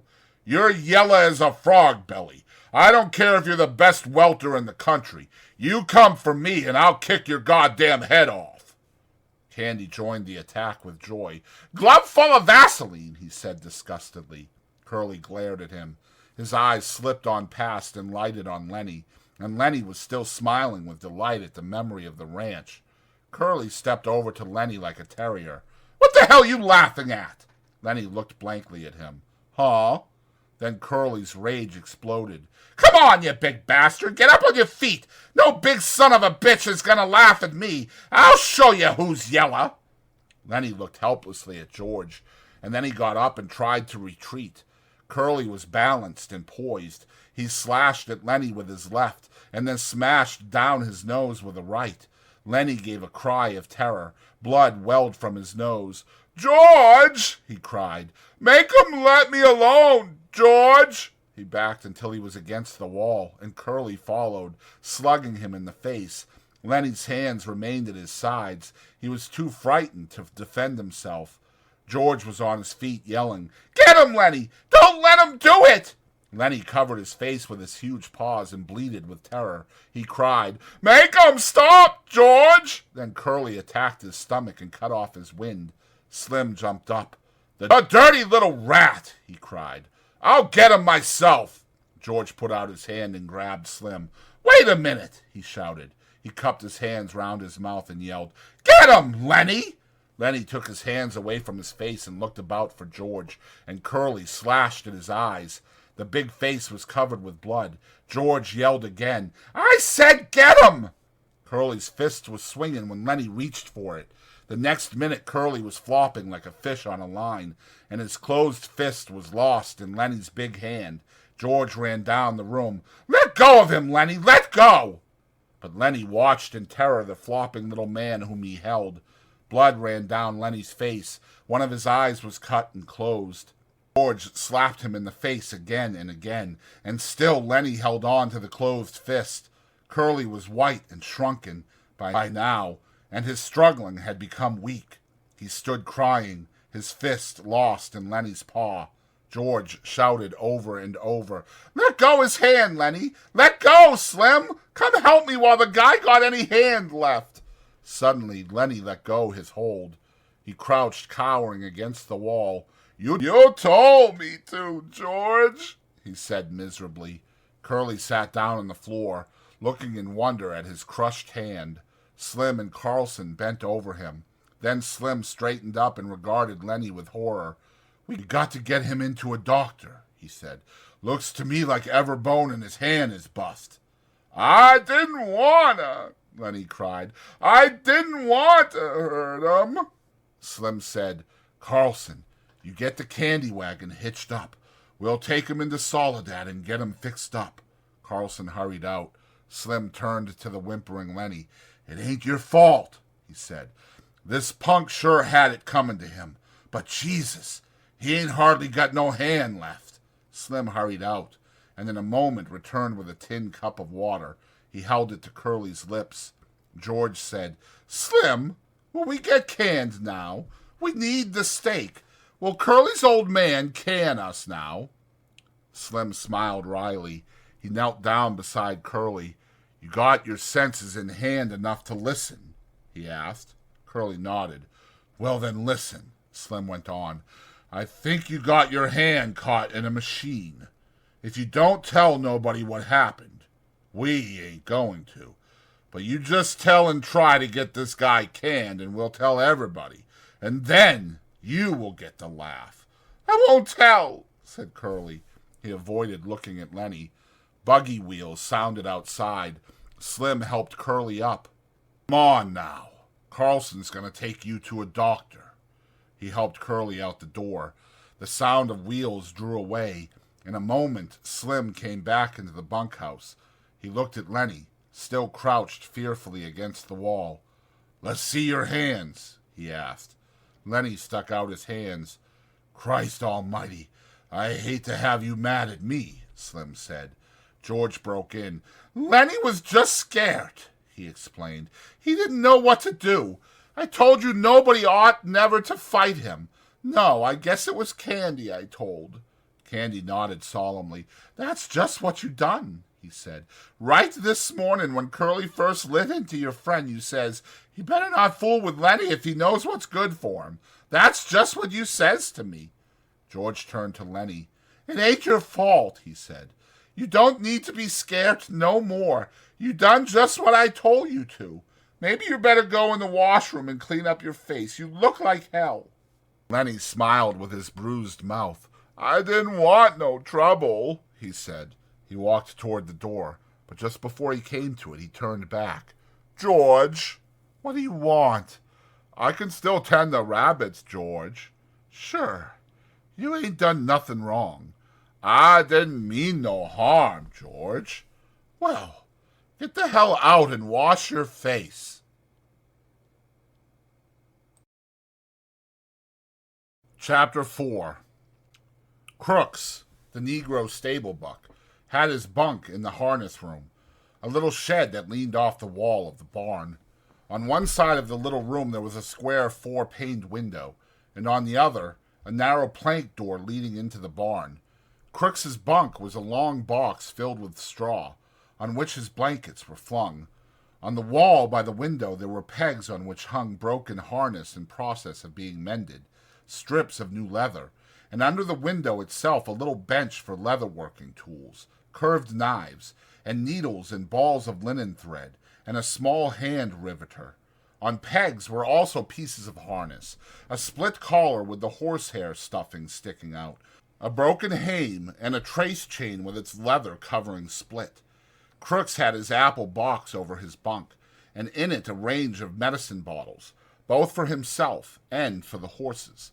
There were cans of saddle soap and a drippy can of tar with its paintbrush sticking over the edge. And scattered about the floor were a number of personal possessions. For being alone, Crooks could leave his things about, and being a stable buck and a cripple, he was more permanent than the other men, and he had accumulated more possessions that he could carry on his back. Crooks possessed several pairs of shoes, a pair of rubber boots, a big alarm clock, and a single-barreled shotgun. And he had books, too, a tattered dictionary and a mauled copy of the California Civic Code for 1905.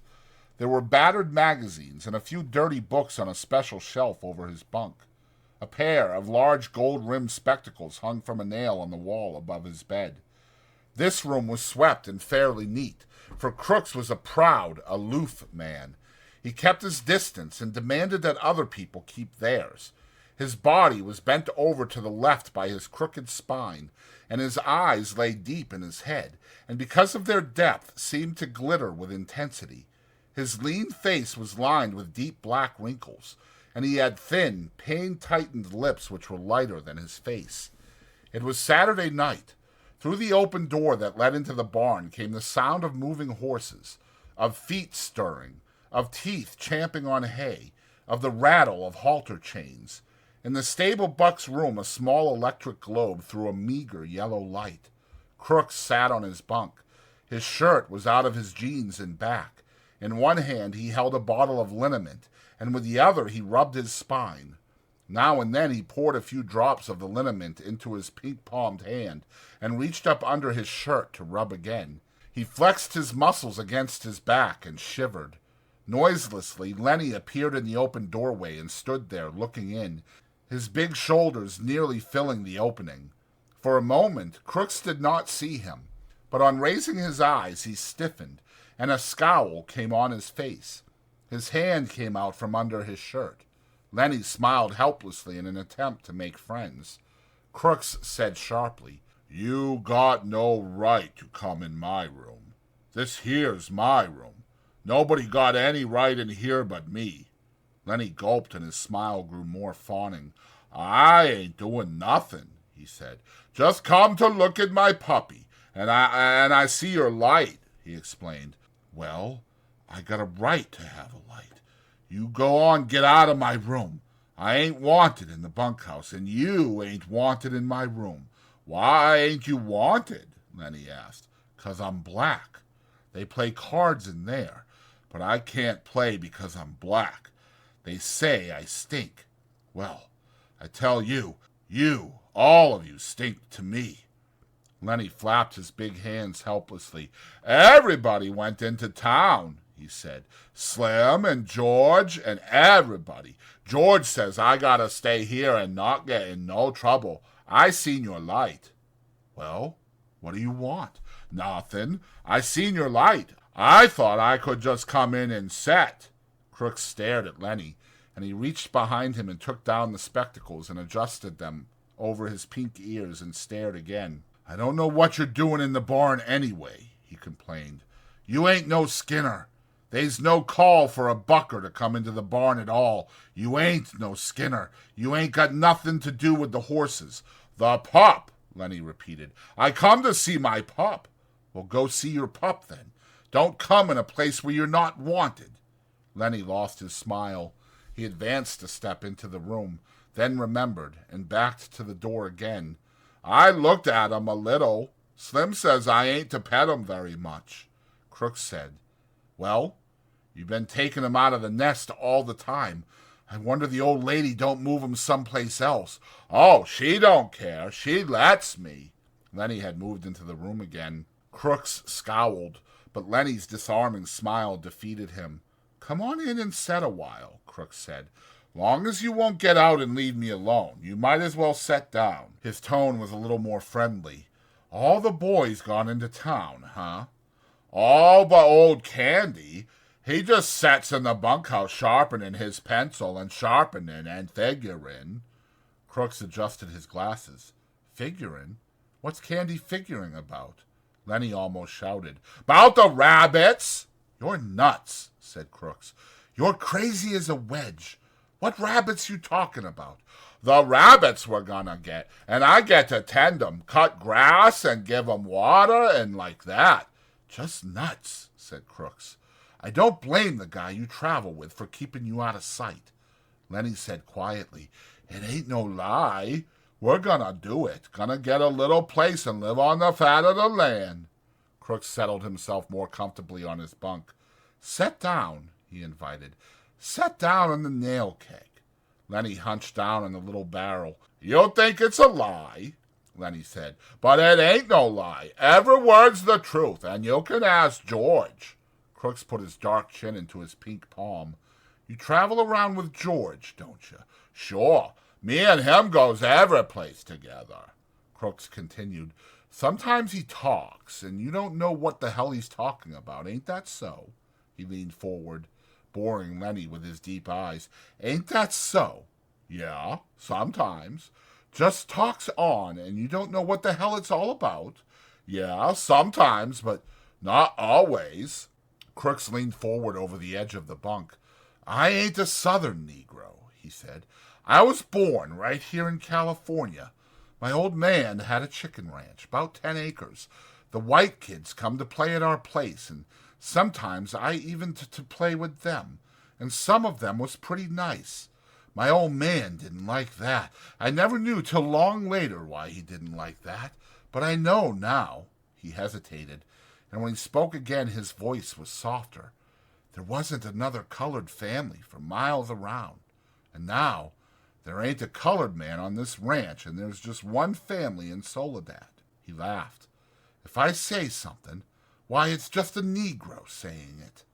Lenny asked, "How long you think it'll be before them pups will be old enough to pet?"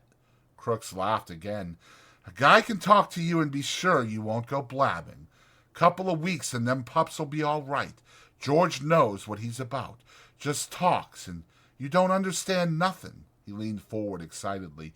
"This is just a Negro talking, and a busted back Negro. So it don't mean nothing, you see. You couldn't remember it anyways. I seen it over and over, a guy talking to another guy, and it don't make no difference if you don't hear or understand. The thing is, they're talking, or they're setting still, not talking. It don't make no difference. No difference." His excitement had increased until he pounded his knee with his hand. "George can tell you screwy things, and it don't matter. It's just the talking. It's just being with another guy. That's all." He paused. His voice grew soft and persuasive. "S'pose George don't come back no more. S'pose he took a powder and just ain't coming back. What'll you do then?" Lenny's attention came gradually to what had been said. "What?" he demanded. "I said, s'pose George went into town tonight, and you never heard of him no more." Crooks pressed forward some kind of private victory. "Just s'pose that," he repeated. "He won't do it," Lenny cried. "George wouldn't do nothing like that. I've been with George a long time. He'll come back tonight." But the doubt was too much for him. "Don't you think he will?" Crook's face lighted with pleasure in his torture. "Nobody can't tell what a guy'll do," he observed calmly. "Let's say he wants to come back and can't. S'pose he gets killed or hurt so he can't come back." Lenny struggled to understand. "George won't do nothing like that," he repeated. "George is careful. He won't get hurt. He ain't never been hurt, 'cause he's careful." "Well, just suppose he don't come back. What'll you do then?" Lenny's face wrinkled with apprehension. "I don't know. Say, what you doing anyways?" he cried. "This ain't true. George ain't got hurt." Crooks bored in on him. "Want me to tell you what'll happen? They'll take you to the booby hatch. They'll tie you up with a collar, like a dog." Suddenly Lenny's eyes centered and grew quiet and mad. He stood up and walked dangerously toward Crooks. "Who hurt George?" he demanded. Crooks saw the danger as it approached him. He edged back on his bunk to get out of the way. "I was just supposing," he said. "George ain't hurt. He's all right. He'll be back all right." Lenny stood over him. "What you supposing for? Ain't nobody going to suppose no hurt to George." Crooks removed his glasses and wiped his eyes with his fingers. "Just sit down," he said. "George ain't hurt." Lenny growled back to his seat on the nail keg. "Ain't nobody going to talk no hurt to George," he grumbled. Crooks said gently, "Maybe you can see now. You got George. You know he's going to come back. Suppose you didn't have nobody. Suppose you couldn't go into the bunkhouse and play rummy 'cause you was black. How'd you like that? Suppose you had to sit out here and read books. Sure, you could play horseshoes till it got dark, but then you got to read books. Books ain't no good. A guy needs somebody to be near him," he whined. "A guy goes nuts if he ain't got nobody. Don't make no difference who the guy is, long's he's with you. I tell you," he cried. "I tell you, a guy gets too lonely and he gets sick. George gonna come back," Lenny reassured himself in a frightened voice. "Maybe George come back already. Maybe I better go see." Crooks said, "I didn't mean to scare you. He'll come back. I was talking about myself. A guy sits alone out here at night, maybe reading books or thinking or stuff like that. Sometimes he gets thinking, and he got nothing to tell him what's so and what ain't so. Maybe if he sees something, he don't know whether it's right or not. He can't turn to some other guy and ask him if he sees it too. He can't tell. He got nothing to measure by. I seen things out here. I wasn't drunk. I don't know if I was asleep. If some guy was with me, he could tell me I was asleep, and then it would be all right. But I just don't know." Crooks was looking across the room now, looking toward the window. Lenny said miserably, George won't go away and leave me. I know George wouldn't do that. The stable buck went on dreamily. I remember when I was a little kid on my old man's chicken ranch. Had 2 brothers. They was always near me, always there. Used to sleep right in the same room, right in the same bed, all 3. Had a strawberry patch, had an alfalfa patch. Used to turn the chickens out in the alfalfa on a sunny morning. My brothers set out on a fence rail and watch 'em. White chickens they was. Gradually, Lenny's interest came around to what was being said. George says we're going to have alfalfa for the rabbits. What rabbits? We're going to have rabbits and a berry patch. You're nuts. We are, too. You ask George. You're nuts, Crooks was scornful. I've seen hundreds of men come by on the road and on the ranches with their bindles on their back and that same damn thing in their heads. Hundreds of 'em. They come. And they quit and go on, and every damn one of 'em's got a little piece of land in his head, and never a goddamn one of 'em ever gets it. Just like heaven. Everybody wants a little piece of land. I've read plenty of books out here. Nobody never gets to heaven, and nobody gets no land. It's just in their head. They're all the time talking about it, but it's just in their head. He paused and looked toward the open door, for the horses were moving restlessly, and the halter chains clinked. A horse whinnied. I guess somebody's out there, Crooks said. Maybe Slim. Slim comes in sometimes, too, 3 times a night. Slim's a real Skinner. He looks out for his team. He pulled himself painfully upright and moved toward the door. That you, Slim? He called. Candy's voice answered. Slim went into town. Say, you seen Lenny? You mean the big guy? Yeah, seen him around any place. He's in here, Crooks said shortly. He went back to his bunk and lay down. Candy stood in the doorway, scratching his bald wrist and looking blindly into the lighted room. He made no attempt to enter. Tell you what, Lenny, I've been figuring out about them rabbits, Crooks said irritably. You can come in if you want. Candy seemed embarrassed. I do know. Course, if you want me to. Come on in. If everybody's coming in, you might just as well. It was difficult for Crooks to conceal his pleasure with anger. Candy came in, but he was still embarrassed. You've got a nice, cozy little place in here, he said to Crooks. Must be nice to have a room all to yourself this way. Sure, said Crooks. And a manure pile under the window. Sure, it's swell. Lenny broke in. You said about them rabbits. Candy leaned against the wall beside the broken collar while he scratched the wrist stump. I've been here a long time, he said, and Crook's been here a long time. This is the first time I ever been in his room. Crooks said darkly, Guys don't come into a colored man's room very much. Nobody been here but Slim, and the boss. Candy quickly changed the subject.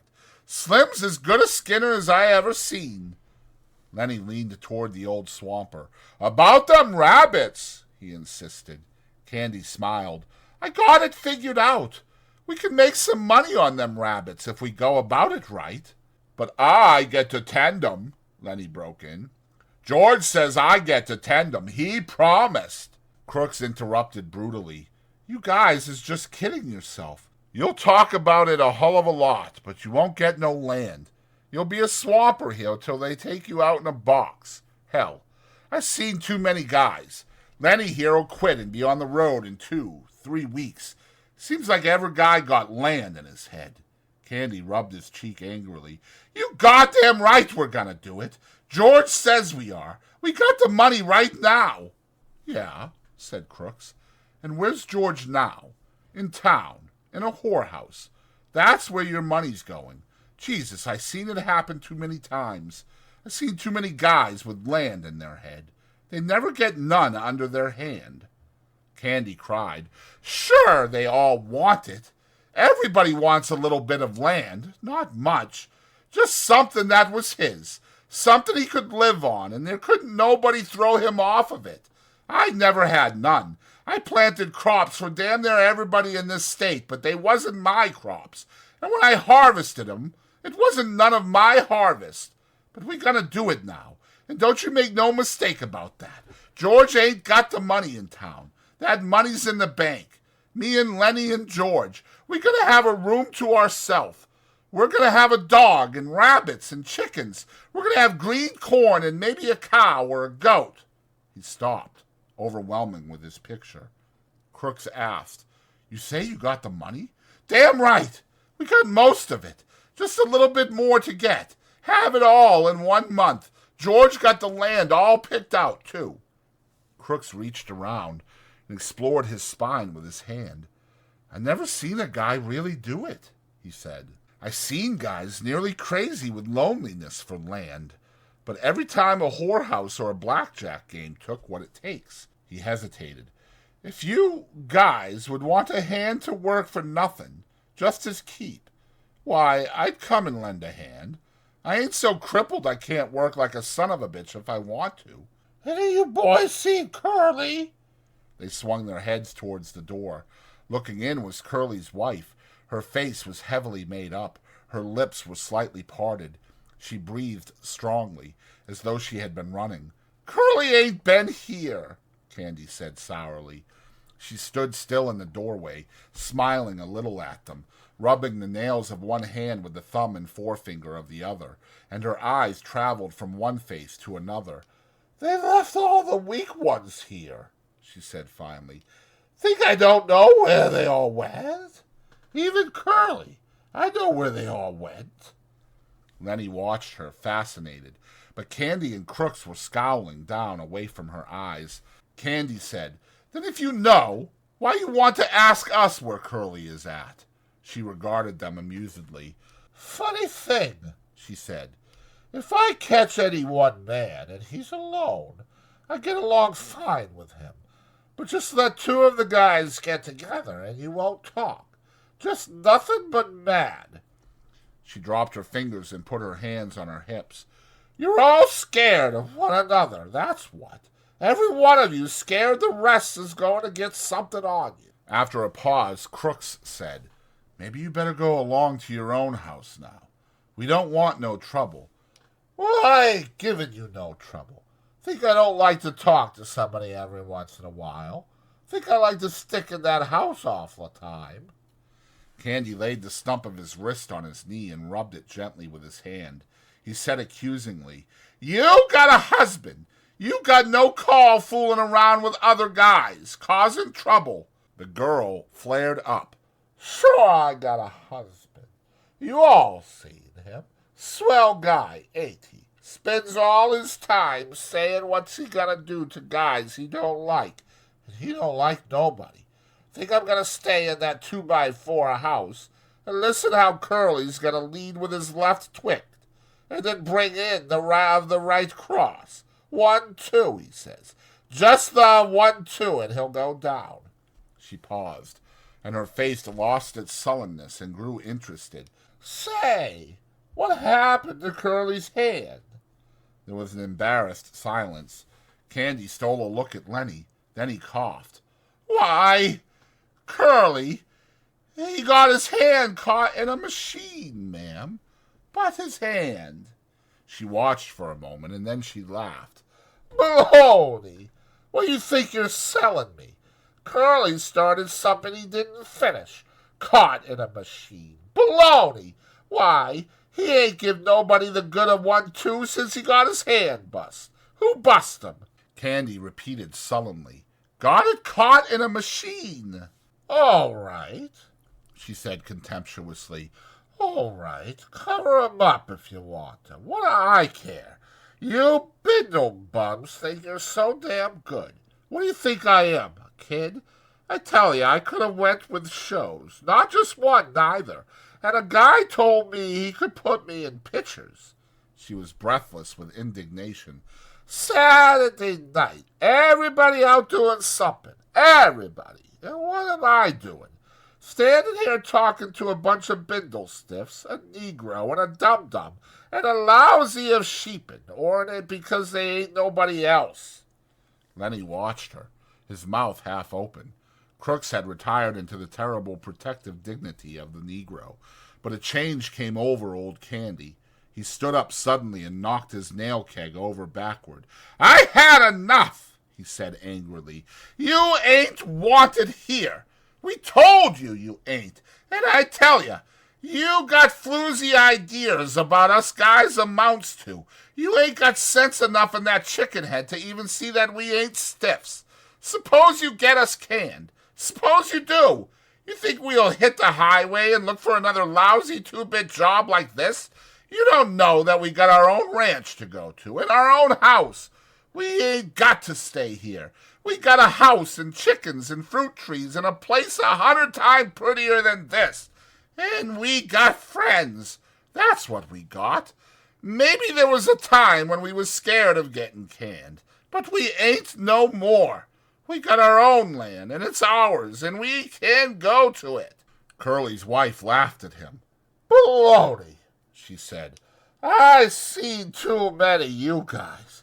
If you had 2 bits in the world, why, you'd be getting 2 shots of corn with it and sucking the bottom of the glass. I know you guys. Candy's face had grown redder and redder, but before she was done speaking, he had control of himself. He was the master of the situation. I might have knew, he said gently. Maybe you just better go along and roll your hoop. We ain't got nothing to say to you at all. We know what we got, and we don't care whether you know it or not. So maybe you better just scatter along now. 'Cause Curly maybe ain't gonna like his wife out in the barn with us bindle stiffs. She looked from one face to another, and they were all closed against her, and she looked longest at Lenny until he dropped his eyes in embarrassment. Suddenly she said, Where'd you get the bruises on your face? Lenny looked up guiltily. Who? Me? Yeah, you. Lenny looked to Candy for help, and then he looked at his lap again. He got his hand caught in a machine, he said. Curly's wife laughed. Okay, machine. I'll talk to you later. I like machines. Candy broke in. You let this guy alone. Don't you do no messing around with him. I'm going to tell George what you says. George won't have you messing with Lenny. Who's George? She asked. The little guy you come with. Lenny smiled happily. That's him, he said. That's the guy, and he's gonna let me tend the rabbits. Well, if that's all you want, I might get a couple rabbits myself. Crooks stood up from his bunk and faced her. I had enough, he said coldly. You got no rights coming in a colored man's room. You got no rights messing around in here at all. Now you just get out, and get out quick. If you don't, I'm going to ask the boss not to ever let you come in the barn no more. She turned on him in scorn. Listen, Negro, she said. You know what I can do to you if you open your trap. Crooks stared hopelessly at her, and then he sat down on his bunk and drew into himself. She closed on him. You know what I could do? Crooks seemed to grow smaller, and he pressed himself against the wall. Yes, ma'am. Well, you keep your place, then, Negro. I could get you strung up on a tree so easy it ain't even funny. Crooks had reduced himself to nothing. There was no personality, no ego, nothing to arouse either like or dislike. He said, Yes, ma'am, and his voice was toneless. For a moment she stood over him, as though waiting for him to move so that she could whip at him again. But Crooks sat perfectly still, his eyes averted, everything that might be hurt drawn in. She turned at last to the other two. Old Candy was watching her, fascinated. If you was to do that, we'd tell, he said quietly. We'd tell about you framing Crooks. Tell and be damned, she cried. Nobody'd listen to you, and you know it. Nobody'd listen to you. Candy subsided. No, he agreed. Nobody'd listen to us. Lenny whined. I wished George was here. I wished George was here. Candy stepped over to him. Don't you worry none, he said. I just heard the guys coming in. George will be in the bunkhouse right now, I bet. He turned to Curly's wife. You better go home now, he said quietly. If you go right now, we won't tell Curly you was here. She appraised him coolly. I ain't sure you heard nothing. Better not take no chances, he said. If you ain't sure, you better take the safe way. She turned to Lenny. I'm glad you bust up Curly a little bit. He got it coming to him. Sometimes I'd like to bust him myself. She slipped out the door and disappeared into the dark barn. And while she went through the barn, the halter chains rattled, and some horses snorted, and some stamped their feet. Crooks seemed to come slowly out of the layers of protection he had put on. Was that the truth, what you said about the guys come back? He asked. Sure, I heard 'em. Well, I didn't hear nothing. The gate banged, Candy said, and he went on. Jesus Christ, Curly's wife can move quiet. I guess she had a lot of practice, though. Crooks avoided the whole subject now. Maybe you guys better go, he said. I ain't sure I want you in here no more. A colored man got to have some rights, even if he don't like 'em.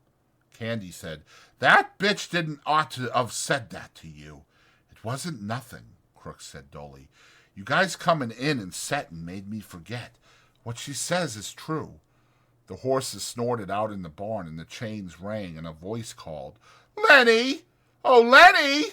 You in the barn? It's George, Lenny cried, and he answered, Here, George, I'm right in here.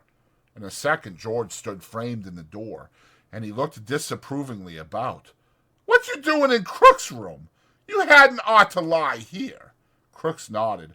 I told 'em, but they come in anyways. Well, why didn't you kick 'em out? I didn't care much, said Crooks. Lenny's a nice fella. Now Candy aroused himself. Oh, George, I've been figuring and figuring. I got it doped out how we can even make some money on them rabbits. George scowled. I thought I told you not to tell nobody about that. Candy was crestfallen. Didn't tell nobody but Crooks. George said, Well, you guys get out of here. Jesus, seems like I can't go away for a minute. Candy and Lenny stood up and went toward the door. Crooks called, Candy, huh? Remember what I said about hoeing and doing odd jobs? Yeah, said Candy. I remember. Well, just forget it, said Crooks. I didn't mean it. Just fooling. I wouldn't want to go no place like that. Well, okay, if you feel like that. Good night. The three men went out of the door. As they went through the barn, the horses snorted and the halter chains rattled. Crooks sat on his bunk and looked at the door for a moment, and then he reached for the liniment bottle. He pulled out his shirt and back, poured a little liniment in his pink palm, and, reaching around, he fell slowly to rubbing his back. Chapter 5. One end of the great barn was piled high with new hay, and over the pile hung the four-taloned Jackson fork suspended from its pulley. The hay came down like a mountain slope to the other end of the barn, and there was a level place as yet unfilled with the new crop. At the sides the feeding racks were visible, and between the slats the heads of horses could be seen. It was Sunday afternoon. The resting horses nibbled the remaining wisps of hay, and they stamped their feet, and they bit the wood of the mangers, and rattled the halter chains. The afternoon sun sliced in through the cracks of the barn walls, and lay in bright lines on the hay. There was the buzz of flies in the air, the lazy afternoon humming. From outside came the clang of horseshoes on the playing peg, and the shouts of men, playing, encouraging, jeering. But in the barn it was quiet, and humming, and lazy, and warm. Only Lenny was in the barn, and Lenny sat in the hay beside a packing case under a manger in the end of the barn that had not been filled with hay. Lenny sat in the hay and looked at a little dead puppy that lay in front of him. Lenny looked at it for a long time, and then he put out his huge hand and stroked it clear from one end to the other. And Lenny said softly to the puppy, Why don't you got to get killed? You ain't so little as mice. I didn't bounce you hard. He bent the pup's head up and looked in its face, and he said to it, Now maybe George ain't gonna let me tend no rabbits if he finds out you got killed. He scooped a little hollow and laid the puppy in it and covered it over with hay, out of sight, but he continued to stare at the mound he had made. He said, "This ain't no bad thing like I got to go hide in the brush. Oh, no, this ain't. I'll tell George I found it dead." He unburied the puppy and inspected it, and he stroked it from ears to tail. He went on sorrowfully, "But he'll know. George always knows. He'll say, 'You done it. Don't try to put nothing over on me.' And he'll say, 'Now just for that you don't get to tend no rabbits.'" Suddenly his anger arose. "God damn you!" he cried. "Why do you got to get killed? You ain't so little as mice." He picked up the pup and hurled it from him. He turned his back on it. He sat bent over his knees and he whispered, "Now I won't get to tend the rabbits. Now he won't let me." He rocked himself back and forth in his sorrow. From outside came the clang of horseshoes on the iron stake, and then a little chorus of cries. Lenny got up and brought the puppy back and laid it on the hay and sat down. He stroked the pup again. "You wasn't big enough," he said. "They told me you wasn't. I didn't know you'd get killed so easy." He worked his fingers on the pup's limp ear. "Maybe George won't care," he said. "This here goddamn little son of a bitch wasn't nothing to George." Curly's wife came around the end of the last stall. She came very quietly, so that Lenny didn't see her. She wore her bright cotton dress and the mules with the red ostrich feathers. Her face was made up, and the little sausage curls were all in place. She was quite near to him before Lenny looked up and saw her. In a panic, he shoveled hay over the puppy with his fingers. He looked sullenly up at her. She said, "What you got there, sonny boy?" Lenny glared at her. "George says I ain't to have nothing to do with you. Talk to you or nothing." She laughed. "George giving you orders about everything?" Lenny looked down at the hay. "Says I can't tend no rabbits if I talk to you or anything." She said quietly, "He's scared Curly'll get mad. Well, Curly got his arm in a sling, and if Curly gets tough, you can break his other hand. You didn't put nothing over on me about getting it caught in no machine." But Lenny was not to be drawn. "No, sir, I ain't going to talk to you or nothing." She knelt in the hay beside him. "Listen," she said, "all the guys got a horseshoe tenement going on. It's only about 4 o'clock. None of them guys is going to leave that tenement. Why can't I talk to you? I never get to talk to nobody. I get awful lonely." Lenny said, "Well, I ain't supposed to talk to you or nothing." "I get lonely," she said. "You can talk to people, but I can't talk to nobody but Curly, else he gets mad. How'd you like not to talk to anybody?" Lenny said, "Well, I ain't supposed to. George is scared I'll get in trouble." She changed the subject. "What you got covered up there?" Then all of Lenny's woe came back on him. "Joe, my pup," he said sadly. "Just my little pup." And he swept the hay from on top of it. "Why, he's dead," she cried. "He was so little," said Lenny. "I was just playing with him, and he made like he's gonna bite me, and I made like I was gonna smack him, and I done it, and then he was dead." She consoled him. "Don't you worry none. He was just a mutt. You could get another one easy. The whole country is full of mutts." "It ain't that so much," Lenny explained miserably. "George ain't gonna let me tend no rabbits now." "Why don't he?" "Well, he said if I done any more bad things, he ain't gonna let me tend the rabbits." She moved closer to him and she spoke soothingly. "Don't you worry about talking to me. Listen to the guys yell out there. They got $4 bet in that tenement. None of them ain't gonna leave till it's over." "If George sees me talking to you, he'll give me hell," Lenny said cautiously. He told me so." Her face grew angry. "What's the matter with me?" she cried. "Ain't I got a right to talk to nobody? What do they think I am, anyways? You're a nice guy. I don't know why I can't talk to you. I ain't doing no harm to you." "Well, George says you'll get us in a mess." Oh, nuts, she said. What kind of harm am I doing to you? Seems like they ain't none of them cares how I gotta live. I tell you, I ain't used to living like this. I could have made something of myself, she said darkly. Maybe I will yet.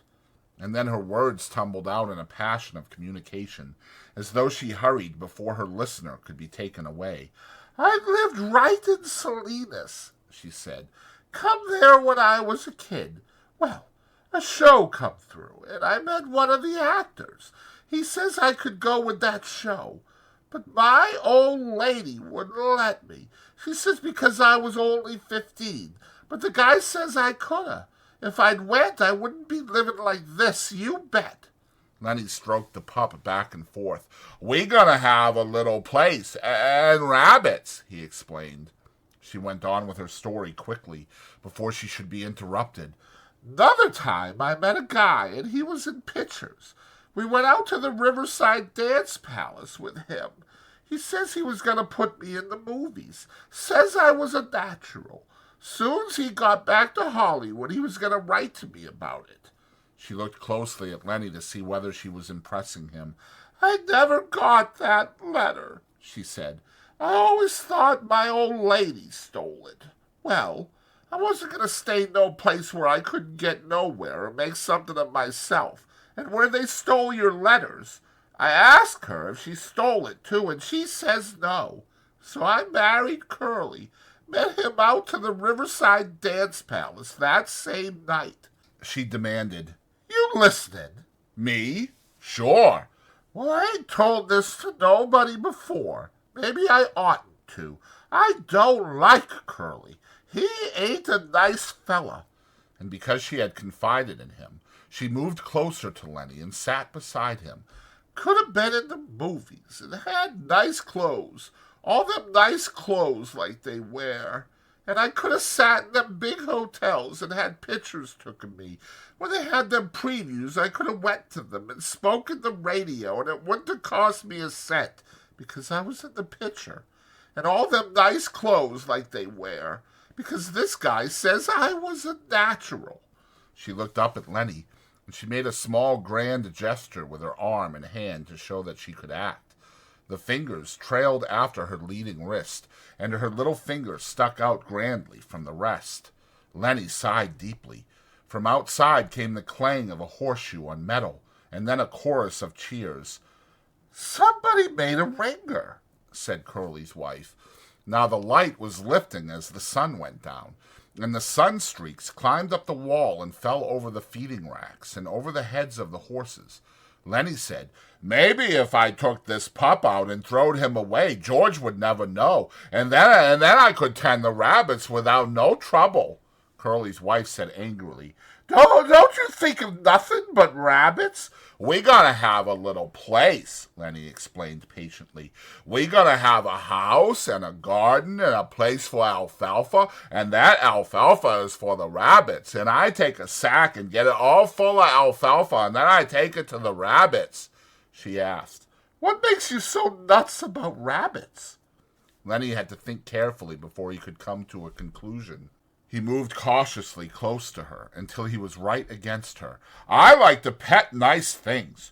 Once at a fair, I seen some of them long-hair rabbits, and they was nice, you bet. Sometimes I've even pet mice, but not when I could get nothing better.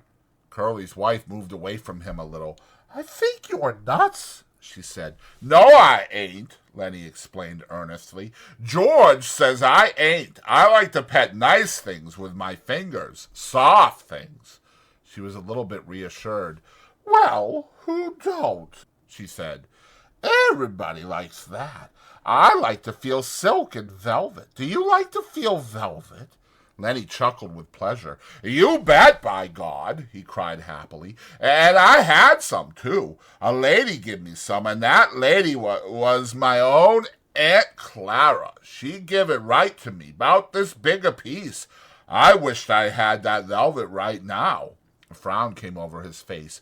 I lost it, he said. I ain't seen it for a long time. Curly's wife laughed at him. You're nuts, she said. But you're a kind of nice fella. Just like a big baby. But a person can see kind of what you mean. When I'm doing my hair sometimes, I just sit and stroke it because it's so soft. To show how she did it, she ran her fingers over the top of her head. Some people got kind of coarse hair, she said complacently.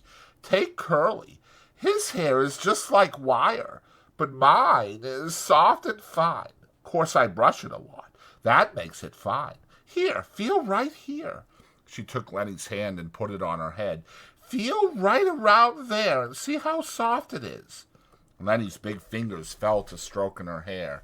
Don't you muss it up, she said.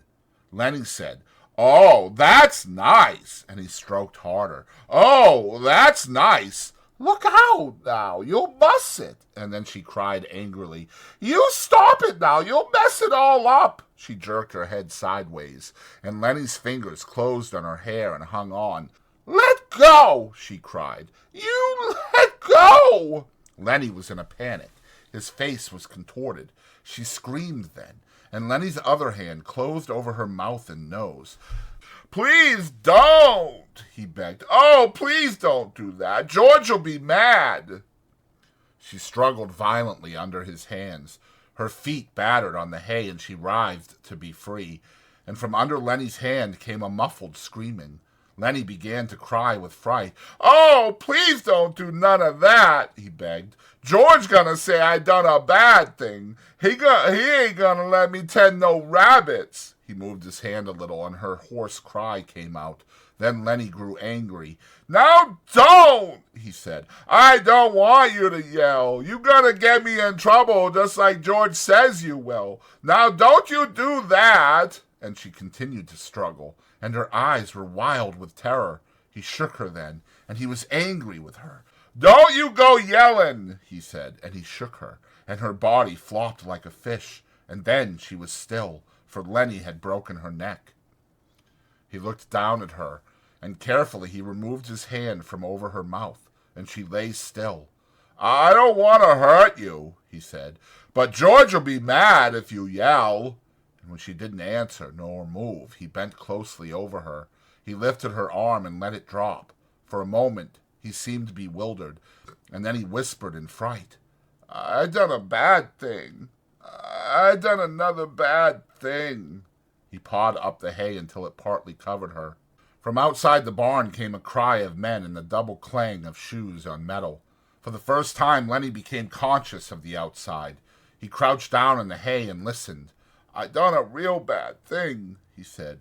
I shouldn't have did that. George'll be mad, and he said, and hide in the brush till he come. He's gonna be mad. In the brush till he come. That's what he said. Lenny went back and looked at the dead girl. The puppy lay close to her. Lenny picked it up. I'll throw him away, he said. It's bad enough like it is. He put the pup under his coat, and he crept to the barn wall and peered out between the cracks toward the horseshoe game, and then he crept around the end of the last manger and disappeared. The sun streaks were high on the wall by now, and the light was growing soft in the barn. Curly's wife lay on her back, and she was half covered with hay. It was very quiet in the barn, and the quiet of the afternoon was on the ranch. Even the clang of the pitched shoes, even the voices of the men in the game seemed to grow more quiet. The air in the barn was dusky in advance of the outside day. A pigeon flew in through the open hay door and circled and flew out again. Around the last stall came a shepherd bitch, lean and long, with heavy, hanging dugs. Halfway to the packing box where the puppies were, she caught the dead scent of Curly's wife, and the hair arose along her spine. She whimpered and cringed to the packing box and jumped in among the puppies. Curly's wife lay with a half covering of yellow hay, and the meanness and the plannings and the discontent and the ache for attention were all gone from her face. She was very pretty and simple, and her face was sweet and young. Now her rouged cheeks and her reddened lips made her seem alive and sleeping very lightly. The curls, tiny little sausages, were spread on the hay behind her head, and her lips were parted. As happens sometimes, a moment settled and hovered and remained for much more than a moment. and sound stopped and movement stopped for much, much more than a moment. Then gradually time awakened again and moved sluggishly on. The horses stamped on the other side of the feeding racks and the halter chains clinked. Outside, the men's voices became louder and clearer. From around the end of the last stall, old Candy's voice came. "Lenny!" he called. "Oh, Lenny, you in here? I've been figuring some more. Tell you what we can do, Lenny." Old Candy appeared around the end of the last stall. "Oh, Lenny!" he called again, and then he stopped, and his body stiffened. He rubbed his smooth wrist on his white stubble whiskers. "I didn't know you was here," he said to Curly's wife. When she didn't answer, he stepped nearer. "You oughtn't to sleep out here," he said disapprovingly. And then he was beside her and, "Oh, Jesus Christ!" He looked about helplessly, and he rubbed his beard, and then he jumped up and went quickly out of the barn. But the barn was alive now. The horses stamped and snorted, and they chewed the straw of their bedding, and they clashed the chains of their halters. In a moment Candy came back, and George was with him. George said, "What was it you wanted to see me about?" Candy pointed at Curly's wife. George stared. "What's the matter with her?" he asked. He stepped closer, and then he echoed Candy's words. "Oh, Jesus Christ!" He was down on his knees beside her. He put his hand over her heart, and finally, when he stood up, slowly and stiffy, his face was as hard and tight as wood, and his eyes were hard. Candy said, "What done it?" George looked coldly at him. "Ain't you got any idea?" he asked, and Candy was silent. "I should have knew," George said hopelessly. "I guess maybe way back in my head I did." Candy asked, "What we gotta do now, George? What we gotta do now?" George was a long time in answering. "Guess we gotta tell the guys. I guess we gotta get 'em and lock 'em up. We can't let 'em get away. Why, the poor bastard starve." And he tried to reassure himself. "Maybe they'll lock him up and be nice to him." But Candy said excitedly, "We ought to let him get away. You don't know that, Curly. Curly got to want to get him lynched. Curly'll get him killed." George watched Candy's lips. "Yeah," he said at last. "That's right. Curly will. And the other guys will." He looked back at Curly's wife. Now Candy spoke his greatest fear. "You and me can get that little place, can't we, George? You and me can go there and live nice, can't we, George? Can't we?" Before George answered, Candy dropped his head and looked down at the hay. He knew. George said softly, "I think I knowed from the very first, I think I knowed we'd never do her. He used to like to hear about it so much. I got to thinking maybe we would." "Then it's all off?" Candy said sulkily. George didn't answer his question. George said, "I'll work my month and I'll take my $50 and I'll stay all night in some lousy cat house, or I'll sit in some pool room till everybody goes home. And then I'll come back and work another month and I'll have $50 more." Candy said, "He's such a nice fella. I didn't think he'd do nothing like this." George still stared at Curly's wife. "Lenny never done it in meanness," he said. "All the time he done bad things, but he never done one of 'em mean." He straightened up and looked back at Candy. "Now listen, we gotta tell the guys. They got to bring him in, I guess. They ain't no way out. Maybe they won't hurt him," he said sharply. "I ain't gonna let 'em hurt Lenny. Now you listen. The guys might think I was in on it. I'm gonna go in the bunkhouse. Then, in a minute, you come out and tell the guys about her, and I'll come along and make like I'd never seen her. Will you do that, so the guys won't think I was in on it?" Candy said, "Sure, George, sure, I'll do that." "Okay, give me a couple minutes then, and you come running out and tell like you just found her. I'm going now." George turned and went quickly out of the barn. Old Candy watched him go. He looked helplessly back at Curly's wife, and gradually his sorrow and his anger grew into words. "You goddamn tramp," he said viciously. You done it, didn't you? I s'pose you're glad. Everybody knowed you'd mess things up. You wasn't no good. You ain't no good now, you lousy tart. He sniveled, and his voice shook. I could have hoed in the garden and washed dishes for them guys. He paused, and then went on in a sing-song, and he repeated the old words. If they was a circus or a baseball game, we would have went to her. Just said to hell with work and went to her. Never asked nobody say so, and they'd have been a pig and chickens, and in the winter, the little fat stove, and the rain coming, and us just setting there. His eyes blinded with tears, and he turned and went weakly out of the barn, and he rubbed his bristly whiskers with his wrist stump. Outside, the noise of the game stopped. There was a rise of voices in question, a drum of running feet, and the men burst into the barn. Slim and Carlson, and young Wit and Curly, and Crooks keeping back out of attention range. Candy came after them, and last of all came George. George had put on his blue denim coat and buttoned it, and his black hat was pulled down low over his eyes.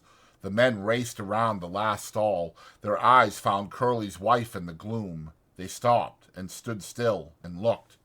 Then Slim went quietly over to her, and he felt her wrist. One lean finger touched her cheek, and then his hand went under her slightly twisted neck, and his fingers explored her neck. When he stood up, the men crowded near, and the spell was broken. Curly came suddenly to life. I know who done it, he cried. That big son of a bitch done it. I know he done it. Why, everybody else was out there playing horseshoes. He worked himself into a fury. I'm gonna get him. I'm going for my shotgun. I'll kill the big son of a bitch myself. I'll shoot him in the guts. Come on, you guys. He ran furiously out of the barn. Carlson said, I'll get my Luger. And he ran out too. Slim turned quietly to George. I guess Lenny done it all right, he said. Her neck's bust. Lenny could have did that. George didn't answer, but he nodded slowly. His hat was so far down on his forehead that his eyes were covered. Slim went on. Maybe like that time in Weed you was telling about. Again, George nodded. Slim sighed. Well, I guess we got to get him. Where you think he might have went?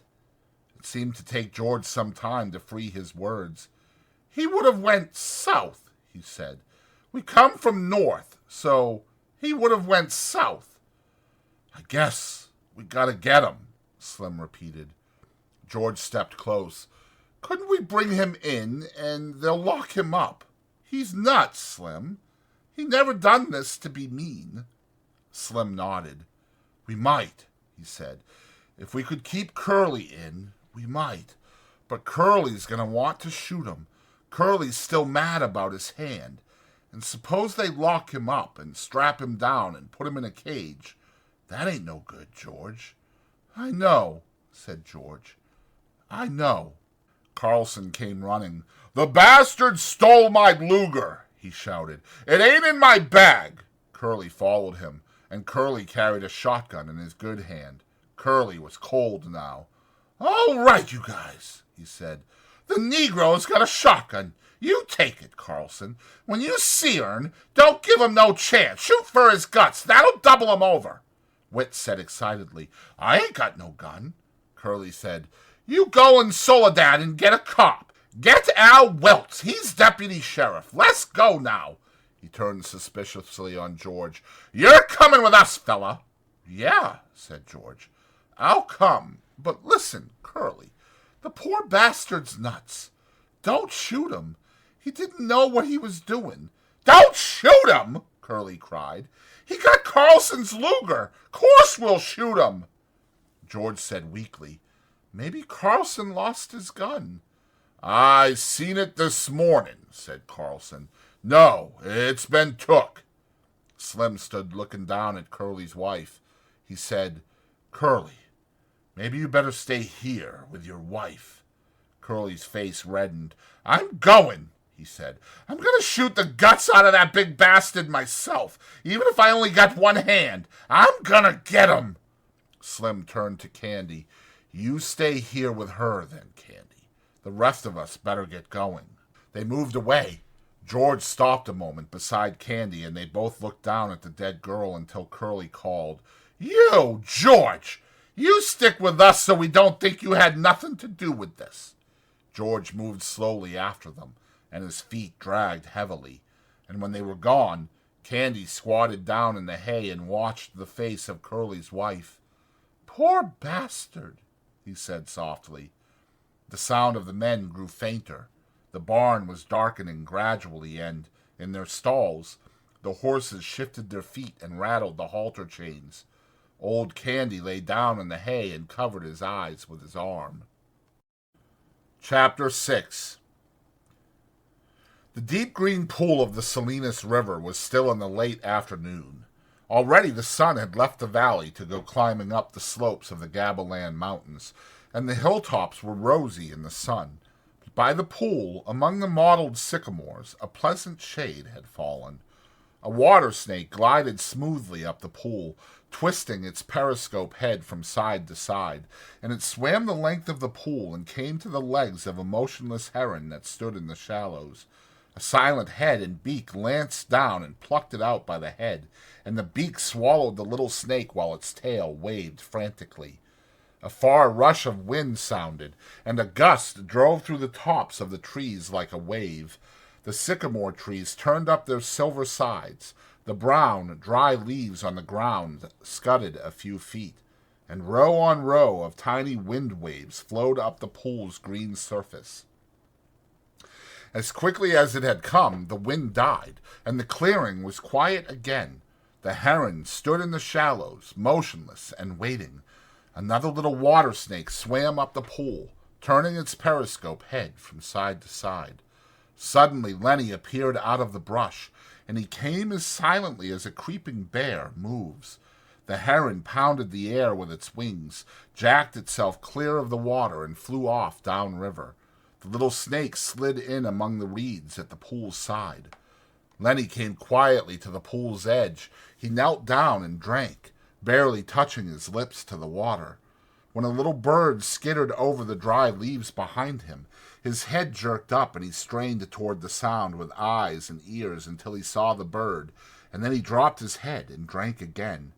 When he was finished, he sat down on the bank with his side to the pool so that he could watch the trail's entrance. He embraced his knees and laid his chin down on his knees. The light climbed on out of the valley, and as it went, the tops of the mountains seemed to blaze with increasing brightness. Lenny said softly, "I didn't forget, you bet. Goddamn. Hide in the brush and wait for George." He pulled his hat down low over his eyes. "George gonna give me hell," he said. "George gonna wish he was alone and not have me bothering him." He turned his head and looked at the bright mountain tops. "I could go right off there and find a cave," he said. And he continued sadly, "And never have no catch-up, but I won't care. If George don't want me, I'll go away. I'll go away." And then from out of Lenny's head there came a little fat old woman. She wore thick bullseye glasses, and she wore a huge gingham apron with pockets, and she was starched and clean.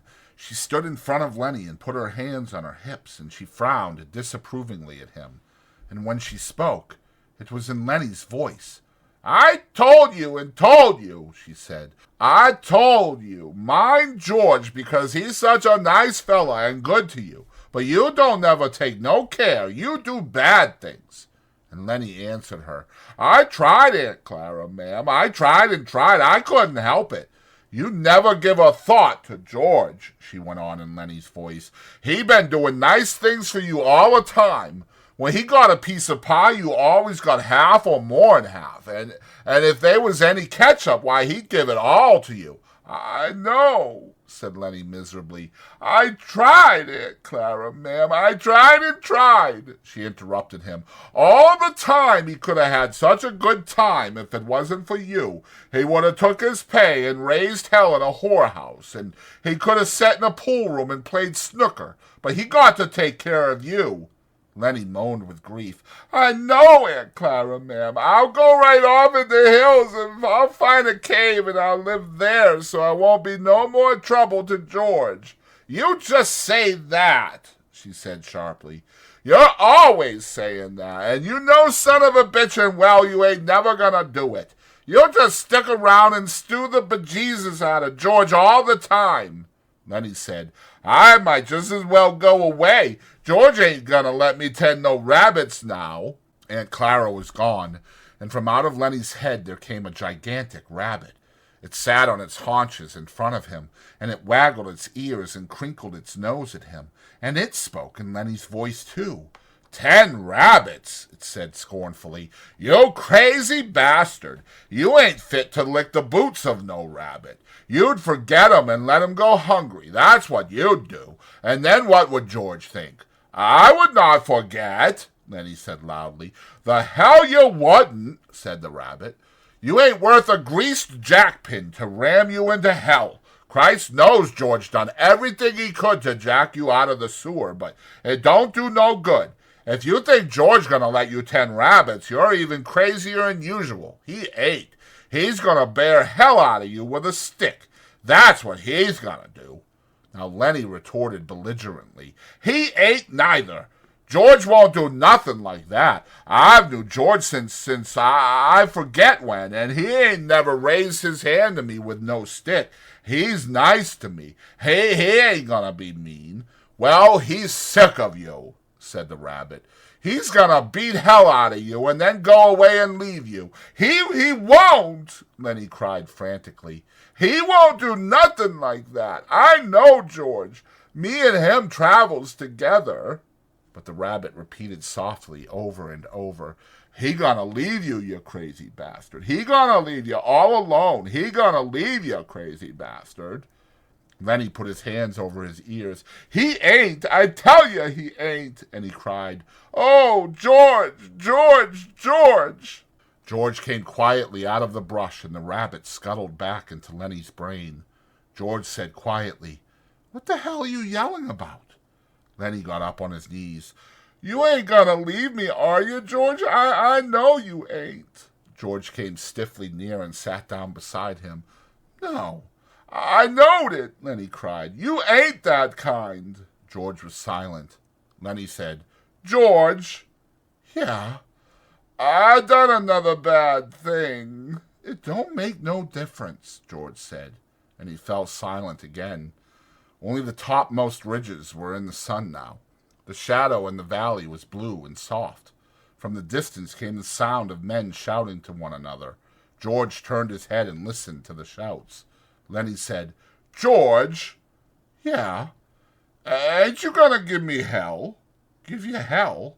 Sure, like you always done before. Like if I didn't have you, I'd take my $50. Jesus Christ, Lenny. You can't remember nothing that happens, but you remember every word I say. Well, ain't you gonna say it? George shook himself.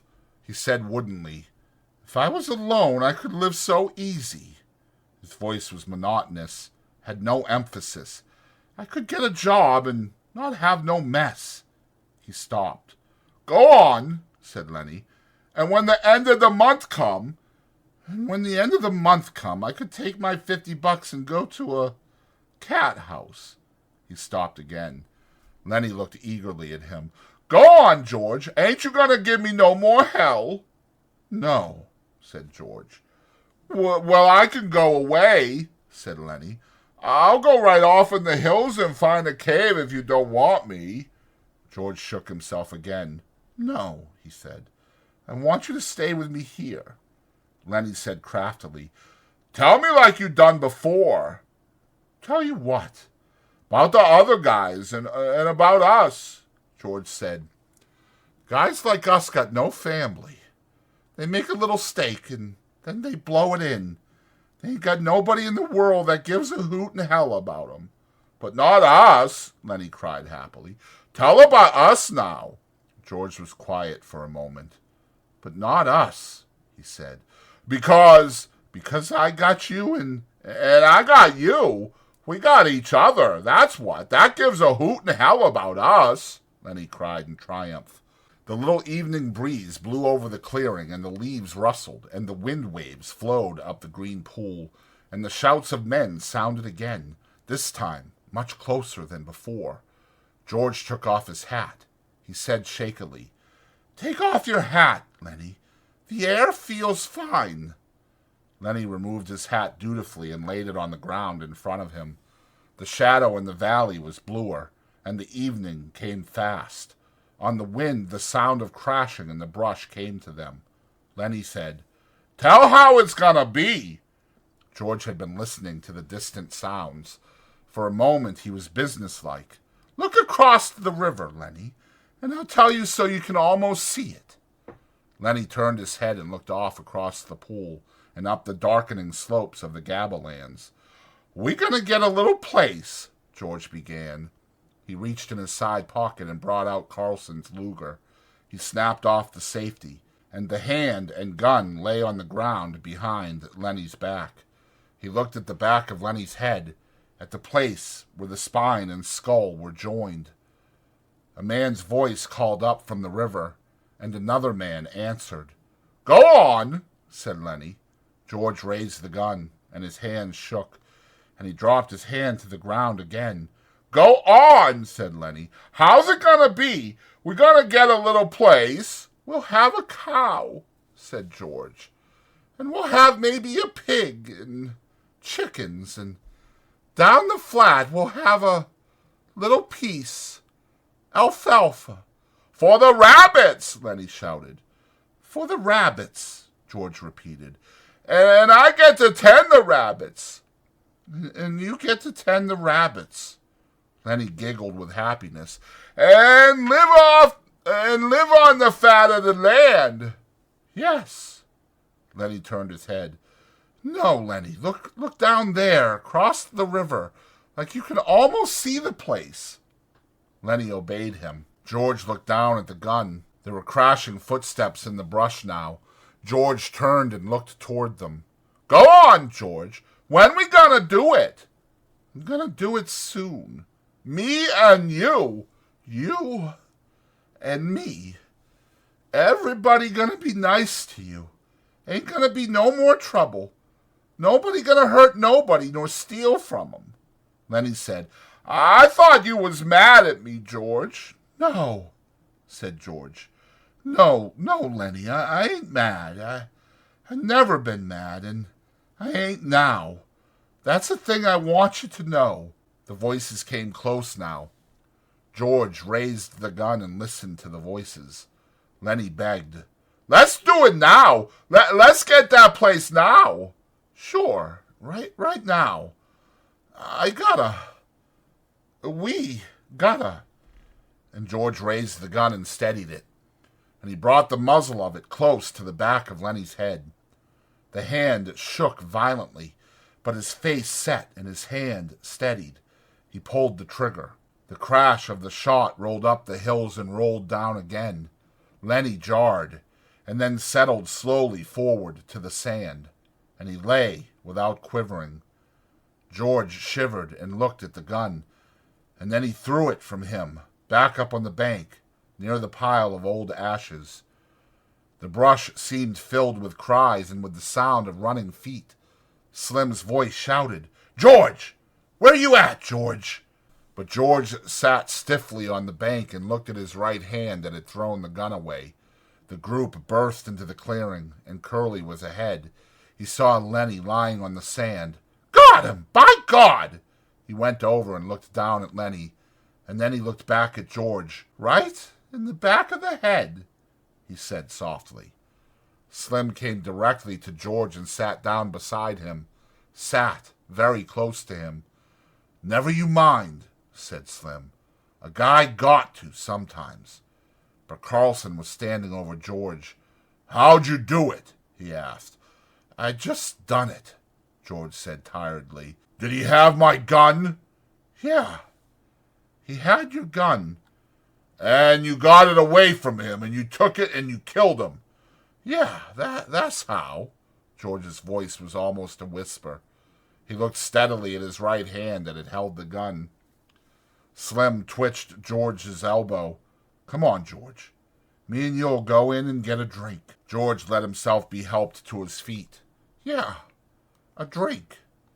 Slim said, "You had to, George. I swear you had to." Come on with me. He led George into the entrance of the trail and up toward the highway. Curly and Carlson looked after them, and Carlson said, "Now what the hell you suppose is eating them two guys?"